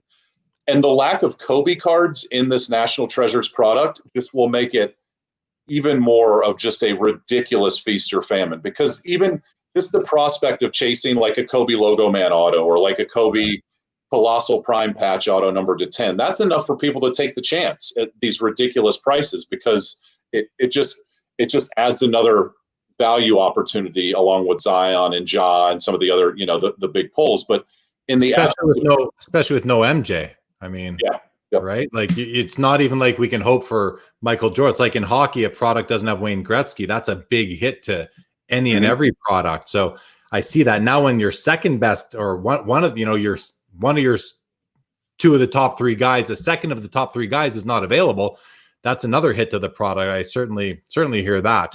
Let's keep going though, man. Let's keep on moving here. Sure. Going through, we got lots of comments. I want to try to address all of them if we can. Jason says Panini should check out some custom card designs. Some out there are pretty amazing. I mean, that even speaks to this Project 2020 that Topps has on the go right now, with some really interesting art cards that I think are, some are beautiful, some are horrendous, but there's something for everybody there, that's for sure. Francisco says LaMelo Ball is the pick. So there's someone there. Okay. Here's another question from Sean. Do you think that 96-97 Topps Chrome basketball and 97-98 Metal Universe sets are likely to continue in price over the next few years? And for anyone watching, even I know this, these are a couple landmark sets. I mean, I think 96-97 Topps Chrome is important because it has some key rookie cards in it. You'd know better than I do which ones, but is it like Kobe and Kevin Garnett, or who are the big rookies in that year that make it a landmark set? And then please answer the question as well. Yeah, so it'd be Kobe is definitely the main one, and then I think who else is in there? Steve Nash is in there, Ray Allen, AI. So that's a tremendous rookie class, and I believe that was the first release of Topps Chrome. So that, and not only was it the first release of Topps Chrome, but it's not like your Chrome products of the 2000s or your Prism products of today. You had a Chrome base and you had a Chrome refractor, and that was it. And the Chrome base set, from a player perspective, was hundreds of players, and the odds of pulling one of those refractors were very, very tough. So there was no like Panda Spot or Panda Spot Parallel or anything like that? No, Topps Chrome never hit on the tiger stripes. I'm trying to think of the craziest one that they ever had, but 96-97 was the first year of Topps Chrome. Is that for sure? Yeah. See, and to me, that's really important. I think that also would then speak to 2012 Prism basketball being the first year of that. We're seeing crazy numbers for the Prism Silvers of all the Hall of Famers, all the key players there. I mean, they're far from rookie cards, but they're selling for huge money. Okay, so actually, let's not move on yet. What do you think about these sets? Do you think there's room for the cards from these sets to continue to increase in value over the next few years? I think so, especially for 96-97 Chrome, just because it's such an important set in just kind of the history and the evolution of the basketball card hobby. I do certainly think that Metal Universe will continue to hold its popularity. I guess the thing with Metal Universe is that at least the base set kind of comes and goes as the price of the MJ base comes and goes. So, Yeah. we saw just a stratospheric rise in the price of just the MJ base Metal Universe card from 97, 98 in the run up to, and then partially through the recent MJ documentary. And then that has slowed down significantly. Yeah. So I think that the popularity of 97, 98 Metal Universe, at least from a kind of a base perspective, is forever linked to the strength of the MJ. But again, it's Jordan, and it's an iconic set. And again, if you've never, for your viewers, if you've never seen or held a 97, 98 Metal Universe, just a base card. I mean, these base cards are the most detailed and thoughtful cards I've ever seen in any set, let alone for a base set. So they're remarkable. I mean, they're cardboard works of art, and people will gravitate towards that kind of quality craftsmanship. And yeah, I do think there's a case. Okay, cool. They certainly are beautiful. I agree. And I like you were saying how the value is going to be linked to that the Jordan base card, which I believe the Jordan base card is linked to the value of the PMG parallels, the green and the red. And as that green card sold last year on eBay at auction for $350,000, that kicked off quite a big spark in the hobby overall for basketball and 90s inserts and all that. And it trickled down to the red parallel, which didn't have to trickle far, but all the way down to the base card, which, I mean, I know I can speak from experience on that base card. At the Chicago National last year, I bought the Jordan base card in a PSA 9 holder for $190. And, back in, I guess, April, the card was selling for like as high as $1,200 or $1,300. And now it's settled back down to that $600, $700, $800 mark. So it really spiked, but now it's settled back down, but it's still higher than where it was, a few months ago. So I think that's a great point. Someone once told me that at a show, a customer at a show, but a guy who, he's a dealer, he came up and he said to me, I don't hold anything for very long. I'm always churning my inventory. He said he gauges the health of this whole market, the whole sports card market, on how well the 86 Fleer Michael Jordan rookie is selling in a PSA 10. That to him tells him how the hobby is doing overall. Not just one guy and one guy's theory, but it stuck with me. I remembered it. And I'm not saying I haven't made it my theory, but I certainly understand it. I think it's an interesting way to look at things. Barry says, ideally, Upper Deck would get their NBA license back, especially with Jordan and LeBron under exclusive contracts. We are in a world of sports card monopoly, and it likely won't change. I mean, I think we all hope it does, but he could be right that it doesn't change. Patty says, do you think the market will crash when COVID is done and everyone is back to their normal day-to-day? I mean, that's a really interesting question. I don't think anyone knows the answer to, because going into COVID, everyone thought the market was going to tank, and it did the exact opposite. So who knows what it's going to do? For me, I always say whatever I think is going to happen, the opposite will happen. So I'm just saying, right. I don't know here because I have no idea. You want to take 20 seconds and answer that one? Sure. No, I don't think it'll crash at all. I mean, I think that we're starting to kind of, at least with the Michael Jordan stuff, we are seeing some correction, a little bit coming back to earth, so to speak, in certain areas. But then in other areas, if it's the premium cards or the premium grades, still continue to sell very well. LeBron stuff is just through the roof right now. Some of the hobby veterans like Tim Duncan are finally starting to get some love, and they've ticked up as well. So I think overall things are very, very strong right now. I guess my main concern is that prices are increasing too fast. But I don't necessarily think that a correction to kind of broader market pricing would be a result of a crash. I think it would just be kind of a natural correction. Right. And you know what? My thoughts, just to continue, are that with basketball now slated to start up again, I believe at the end of July or so, that you're gonna see renewed interest in some of the players who are going to go on and play in the championship and whoever wins. But I think that right now it seems like everything is hot and everything is selling at record prices. Vintage veterans, retired players, all that. Everyone is selling super high. And I think that perhaps what can happen is, injuries start happening again. A player doesn't meet his potential. A team who's expected to win doesn't win. And you could see some of these players who right now everybody's doing well. I think we might get back to the normal where not everybody is super hot, and the players who are hot on the court are hot in the hobby, and those who aren't. I mean, it's just the way it works, right? But I always find that the time that players are the most, that they're selling for the most, is based on anticipation and the excitement of a season about to start.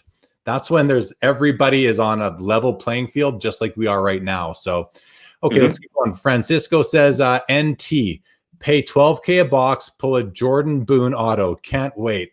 Yeah, not every box is going to be a winner, that's for sure. Let's see what Ziggy says here. Ziggy says, in 2017, the big deal about first off the line was access at SRP. The extras weren't important. Today, Panini is suggesting $7,500 a box. What has happened? Is it Panini? Is it distributors who holds NT and drives up the market? I don't know the answer to that. Who is responsible for these prices? Is Panini collecting all this money, or is it distributors? Do you know the answer? I mean, I do not know definitively, but I think the purpose of Panini selling this product direct was that they just saw that they were missing out on this enhanced revenue opportunity, because they would sell to the distributor at whatever, make their 15 to 20% or whatever their margins are. I can't begin to guess, but we'll just make assumptions. Sure. The distributor would sell to the local card shop for whatever their margins were, and then the local card shop, for better or for worse, was stuck at that SRP, times or plus 50% or whatever that cost of the product is. And when they struck it big, they struck it huge. And when they got screwed, they were the ones left holding the ball. So I definitely think this is Panini saying, hey, we know we can make this money, so we're going to make this money, and sorry, middlemen, but we're going to cut y'all out. And capitalism wins again. All right. I think that's well said. Richie says, Justin, do you feel that the companies listen to collectors' ideas on design, or are they set in their own ways? Can you take that one on? On design, I would probably say no on design. I mean, I feel like Panini seems to have a pretty black and white playbook now, where you can guess with 80% certainty what certain products, or what a lot of the products, are going to look like. So yeah, unfortunately, I feel like the design tweaks that come are just small minor tweaks, and they're not looking to solicit feedback from anybody. I guess the one thing that I know, when they were actually engaging with collectors a bit more, I remember back in, I think it was the 2015 National, maybe 14 or 16, but anyway, a while back, Panini held kind of like a town hall, and one of the questions somebody raised was, can y'all give us a patch database? So can you give us just something that you keep a log of, to say, and it doesn't have to be for everything, because at the time, again, 5 years ago, at the time, that would be impractical and expensive. And the hobby didn't want that. They didn't want everything. They just wanted, key sets, key players, just because the patch swapping was starting to become a pretty serious issue with Panini products. They said, yeah, we're working on it. Well, it's 2020 now. We have nothing. There's any number of ways to do, high-speed photo scanning at a much smaller cost than it used to be, or just hire a couple interns and start taking pictures. But it's still like, I think that's the biggest thing that kind of sticks in my craw from a collector's perspective with Panini, that they for some reason have not done, and it would be such a show of goodwill to the hobby for them to say, you know what, we're going to take these 5 veteran guys, or these 2 sets from National Treasures. We're going to take the top 10 rookies, and we're going to put all of those cards into a patch database. And that way you have a reference. It's public. You can check it. And it's useful information that you guys have to help protect the hobby. And this kind of kudos to hockey, because you guys have done that internally, creating the master patch. I think it's what, like a master patch database for a lot of the years of the Cup rookies. Yeah, actually, that was actually myself. In 2009, that was you. It was me in 2009. I went didn't know that. Yeah, in 2009, I went to Upper Deck's facility in North Carolina with Carvin, and among other Upper Deck employees. And I was brought down. I went on my own time, my own dime, and I went there to photograph all the patch cards from the Cup for 08-09, the Cup. And right. I mean, first of all, it was an awesome experience as a lifelong hobbyist, but I proved that it can be done. I photographed 28,000 cards in 4 days. I had a camera set up on a tripod, looking down on a table, and that product is hand packed, just like Exquisite is or was. So I was kind of in the chain. I was ahead of, or the assembly line. I was ahead of the guys who were hand packing the cards. So I was very carefully taking the cards, arranging them on a table, like 72 cards in a picture kind of thing, super high power camera, and took all these images. And it was actually really cool in that I got to see all these cards, but I also got to build this database of all these images. They didn't have me back in future years. Fine, I wasn't an employee. I was an outsider. I was surprised they let me in there in the first place, but I did prove it can be done. I proved it can be done for not that expensive. And because I did it for free. All it cost me was a hotel room and a plane ticket. And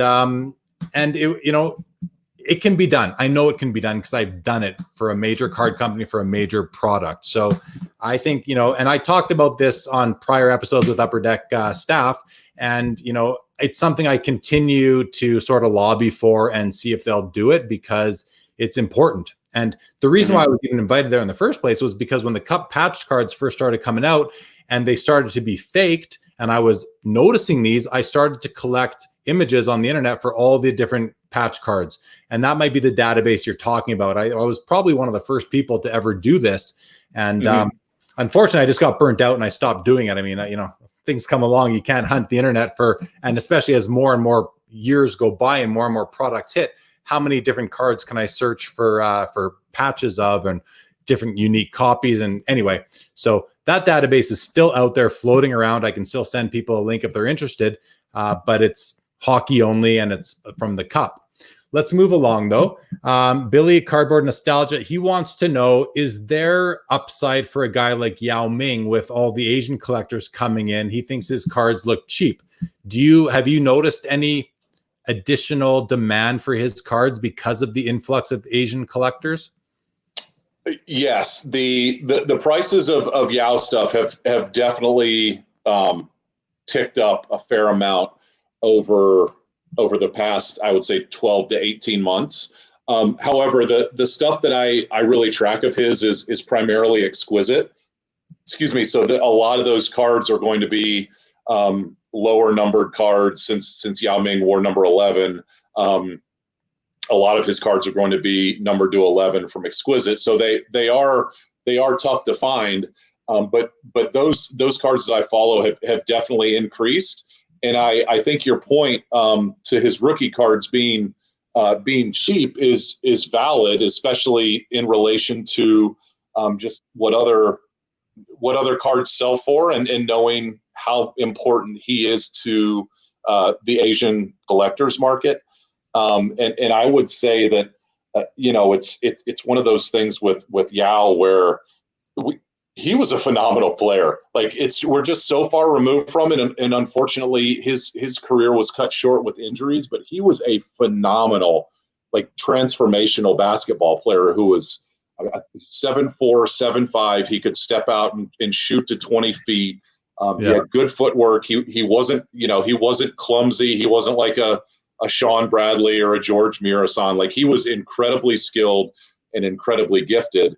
And if from the prospecting angle, like we've talked about, if you start to see that his cards do seem cheap relative to other players, whether it's from that era or other big men or from other sets, whatever the case might be, the market, the market will likely come around, because everybody is trying to find value right now, and not only find value but create value. So if you like Yal, I think there's a lot of reasons to start to test the waters. Yep. All right, let's keep going. Richie says shinny cards for Jeremy. That's another word for hockey. Yes, hockey cards for Jeremy, but along with basketball, baseball, football. Joey says, love these shows, Jeremy. Thank you, Joey. Thank you. Welcome to the show. Jay, Messi RCs are going nuts.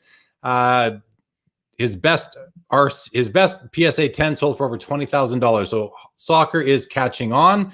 Michael says, interesting perspective. That comment is about 12 minutes ago, so I'm not sure what that was for, but thanks, Michael. Ziggy says, did you see the PSA 10 Jordan last two sales for 74 grand off the high of $90,000, $290,000 auctions?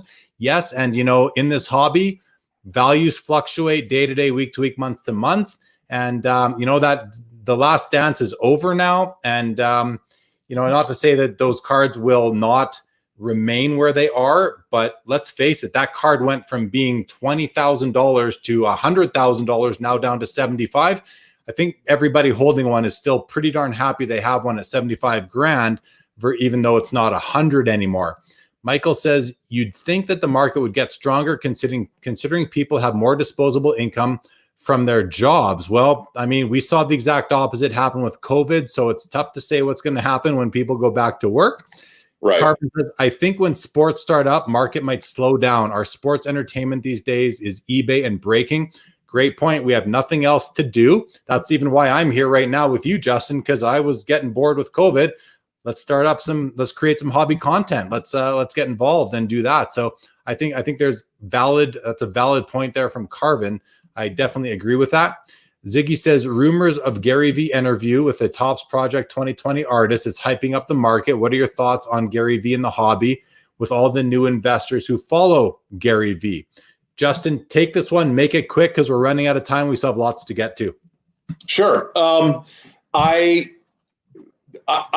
understand both sides of the Gary V argument. Gary has brought a significant amount of new eyes to the hobby, not only from his followers, but I mean, professional athletes. He's done some interviews with Serge Ibaka as a collector. I think CJ McCollum collects, and he's talked to him. So there's no denying the kind of the reach and the influence that Gary V can bring to whatever it is that he decides to go after next. I think that I would caution people about buying into the cards that he says are going to be valuable or going to run up whenever he does that publicly, just because whenever he mentions that player publicly, you can probably bet that he already has a few of those particular players' cards in his stack. So it doesn't necessarily hurt him to make these recommendations. And again, I think he's stated that he's 85% long-term hold. He hasn't defined long-term, but again, we'll give him the benefit of the doubt on that. He said he's 85% long-term and 15% flip. So if that's the case, then you would hope that if you're buying the stuff that he's talking about, that you would be fairly okay. But again, he hasn't even been doing this for, well, I think he's probably right around a year now that he's been an active participant in the hobby. It's a couple, as you know. He was set up. Okay. He was set up at the National last year, and he was at the National the year before, but undercover without drawing attention. You mentioned that, he says, when he announces a card that he thinks is worth buying. I remember it was right around the National last year. He was saying buy up LeBron James Topps Chromes, and at the time they were selling for under $1,500. Well, it didn't take long for that card to double in price, and now they're doing $7,500 or even more. One just sold the other night for $7,850. So I was lucky. I bought mine for like $1,100 about a year earlier. And when he said that, I thought, well, this is great. If it's going to have any impact on the value of the cards, I'm not going to complain. Okay. Sure, but the counterpoint there being there's LeBron and there's also De'Aaron Fox and Sam Darnold and the like. So For it's sure. It speaks to the importance of just making sure that you know why you're buying something before you buy it. And I think also keep in mind that although he's only been like back in the game for 2 years, he is still a collector. Like he does love this stuff. He's not. My take is he's not just in it to make money from flipping cards. He loves the hobby. He loves the cards themselves. And he loves the action. He loves the haggling. He loves the wheeling and dealing, just like a lot of us do. Okay. Barry says, I think the current players will pick up more with them back in the spotlight, and the retired stuff will settle back down and level off. Now, I do completely agree with that.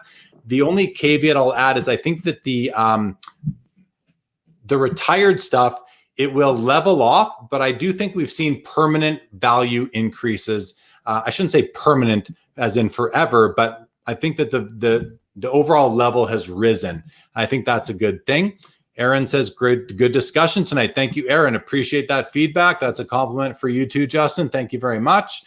Let's see. Chris says, do you feel companies are now catering to group breakers by creating products geared towards that model? Well, I can take this for a sec, Justin, because go for it. We know for a fact that they are. We know for a fact that card companies have started to change the way they package product. Instead of doing 2 12-box inners, they're doing 3 8-box inners because that's what people want. It's just there's an extra case sitting there now. So the quick and easy answer, and I know this, I've had this verified, is yes, they are definitely catering to breakers as they should. Breakers open up more product than anybody, it seems like right now. So as they should. Ziggy, another great show. Jeremy, an excellent guest. Thank you, Justin. I will say that as well. Thank you, Justin, for joining tonight. Richie says, would love to see those sit downs again at National for sure. I remember those days, Carvin. Awesome story, Jeremy, on the patches. I'm going to grab a camera and go to Dallas and visit Panini, as you should. Please Ziggy. do. Please do. They'll let you in there. Go photograph those patches because it was probably one of the highlights of my hobby career of all time. I still remember it, fondly, and and I have to thank Carvin for really helping me with that opportunity. It was awesome. I mean, what kid doesn't want to go to Upper Deck's facility and take pictures of all the cards with the guys that are hand packing the product? I mean, that was a hobby bucket list thing that I don't think many other people will get to have. So definitely, thank you for that comment, Ziggy. Scotty says, been quiet tonight as it's not my sport for collecting, but this has been very entertaining. Well, thanks for sticking it out, Scott. Really appreciate it. Chris wants to know, what does Justin collect? Well, as he said earlier, LeBron, Kobe, and MJ. Justin, I apologize. I'm just kind of whipping through these to catch up. No, you're good. Yep. Ziggy says, last comment. Vegas Dave did a video explaining his sale of the out of 5 Trout. He teased he has another major move coming in sports cards. Justin, you're shaking your head. I don't have any comment on this. What do you want to say? So Vegas, all right, I'll keep this short too, but Vegas Dave's next big move that he announced is to buy, he thinks the next big player to jump is David Carr. This is the backstory of Vegas Dave and David Carr. Vegas Dave bought David Carr cards, all of his biggest national treasures, his biggest contender cards at the absolute peak of their market value 2 to 3 years ago or whatever it was. They have cratered since then. He is now trying to leverage the sale of his Mike Trout Red on Golden as some sort of hobby guru to say that, hey, guys, here's my next big pick. I hit on Trout, so let me tell you what the next one's going to be. The next one's going to be David or Derek Carr, whichever car it is. Who cares? Yeah, a car. Basically, a car. He's saying that the next big pick that he has is a guy that he's already the biggest collector of, and he's saying this because he has so much money dumped into it, and he's lost all of that money. So that is my opinion on his David Carr take, and you can probably read between the lines on what I think about Vegas Dave. God, awesome. Okay. Jason said that I like some of the Topps 2020 project. I have 10 or so of the later number ones. Wish I got in on the start. I think we all do. I got in about number 63 and bought a few of them, but I've stopped. I'm picking up ones I like, but I think that we're going to find deals on the secondary market in upcoming months and shows. I can see stacks of these on tables at the National for less than the $20 US that Topps retails them for. You'll like this next comment, Justin. From Jason, is that an Andre the Giant t-shirt? Yes, it is. My man. Yes, sir, it is, Jason. Yeah, this is my favorite one. I'm a wrestling guy. I probably have about a dozen wrestling t-shirts, and Andre is this is the go-to. So great eye. Do you have his rookie card, that yellow card from like 1984? No? I do not, honestly, but that one, him and the Ric Flair rookie from way back when those are two that. Yep, the yellow border, right? Yeah. Yep, that's exactly right. I wouldn't mind the Hulk Hogan from that. Carvin says, yep, he's trying to move his cars. A couple of ha-has, a respect to Justin from Ziggy. As someone that has regularly watched the Raiders from Chris West. Yeah. Amit agrees regarding Tops 2020. And Jason, love me some Andre the Giant. We are finally caught up on comments right now, Justin. We were about 15 minutes behind for the longest time. That's why I wanted to whip through a bunch of them. Cool. Chris does want to know if you have any wrestling rookies. We're just about at the 2-hour mark. Not that we have to stop, but I mean, it gets long. So take that one, and then we'll start to wrap up. Yeah, no, unfortunately, no. I haven't picked up any wrestling cards yet. I definitely want to. I just haven't figured out which ones I want to buy, or I haven't tried to understand the market on those, because they were expensive way back when, the first time I just kind of casually looked at them, and that means they're more expensive now. So I haven't taken the plunge yet, but I do want to. For sure. And I'm sure they've gone up with everything. All right. So Justin, we had a bit of an agenda tonight. I'm looking at it right now. We didn't get to like half of it pretty much, which I'm okay with, because we've had amazing interaction from all the viewers watching. So a humongous thank you to everybody watching. We've had tons of viewers tonight. Before you guys go, before I forget, I want to show you guys what was Justin's first Instagram post. Now remember, Justin has over 4,000 followers on Instagram compared to myself. I just hit like 1,200 earlier today. So he's got a monstrous Instagram following. And we didn't even get to the whole virtual show thing. I mean, that was really the reason why I even asked you to come on the show, was to talk about that's okay. That. We're going to have to book you for another episode later on in the summer, maybe, and we can actually do a virtual shows in review and talk about how they went and how we thought they were at that time. That's a great idea. Yeah, yep. we will. Yeah. Amit says, please bring him back. Amit's one of my closest hobby friends, actually. And so, if he's saying bring him back, that means he would love to see you back. So Amit, I'm just glad you're happy to watch. And Amit, just means that you've been a great guest. So I'm very thankful for that, Justin. But, we didn't talk about, I wanted to get your perception on hockey as a non-hockey guy. We didn't get to that.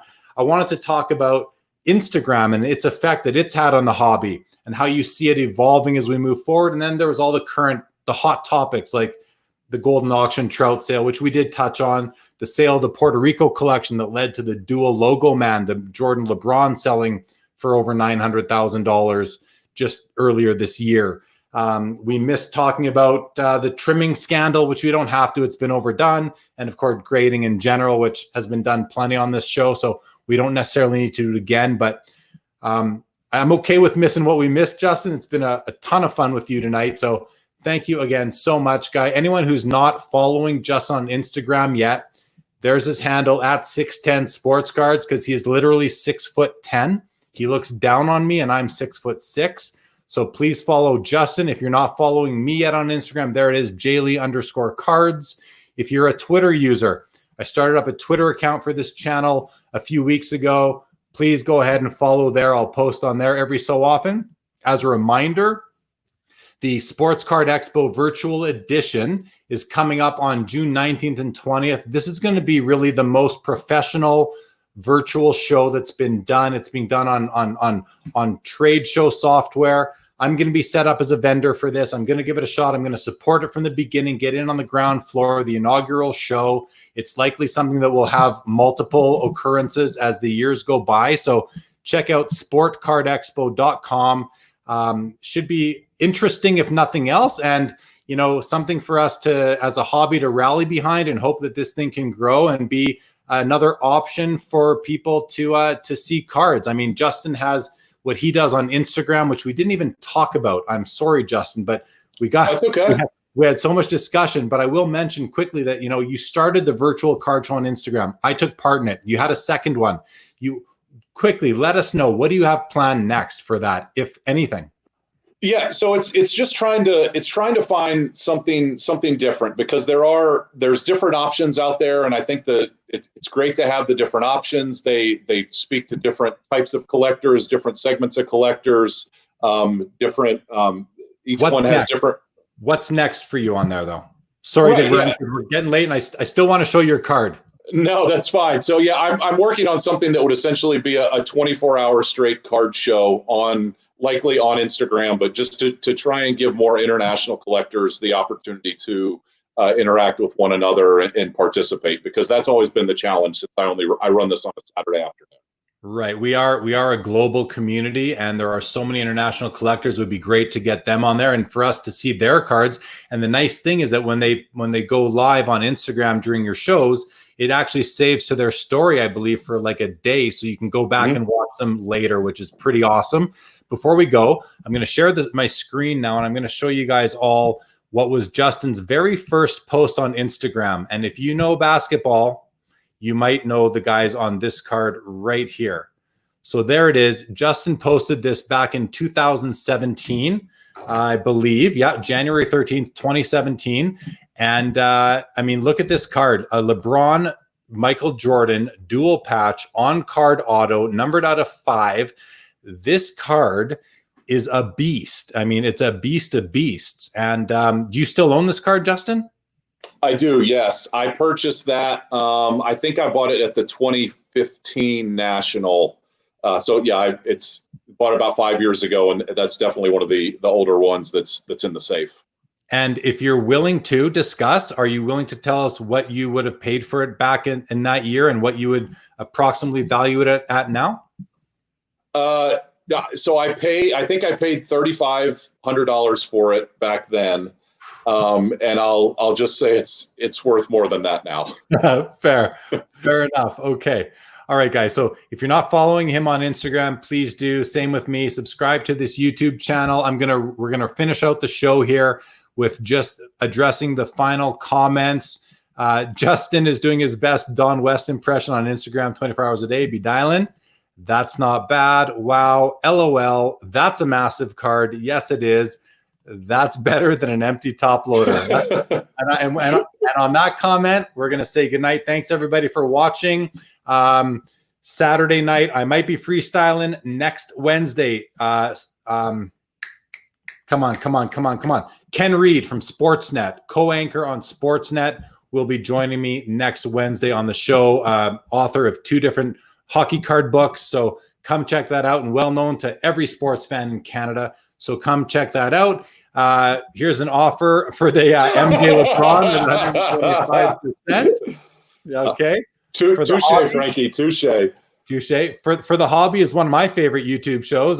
So thank you for watching. And if you're not subscribed yet to For the Hobby, please do. You can actually find them on my favorite YouTube channels section on my YouTube channel, Sports Cards Live. So check that out. Barry Grice, thank you for joining. Good night.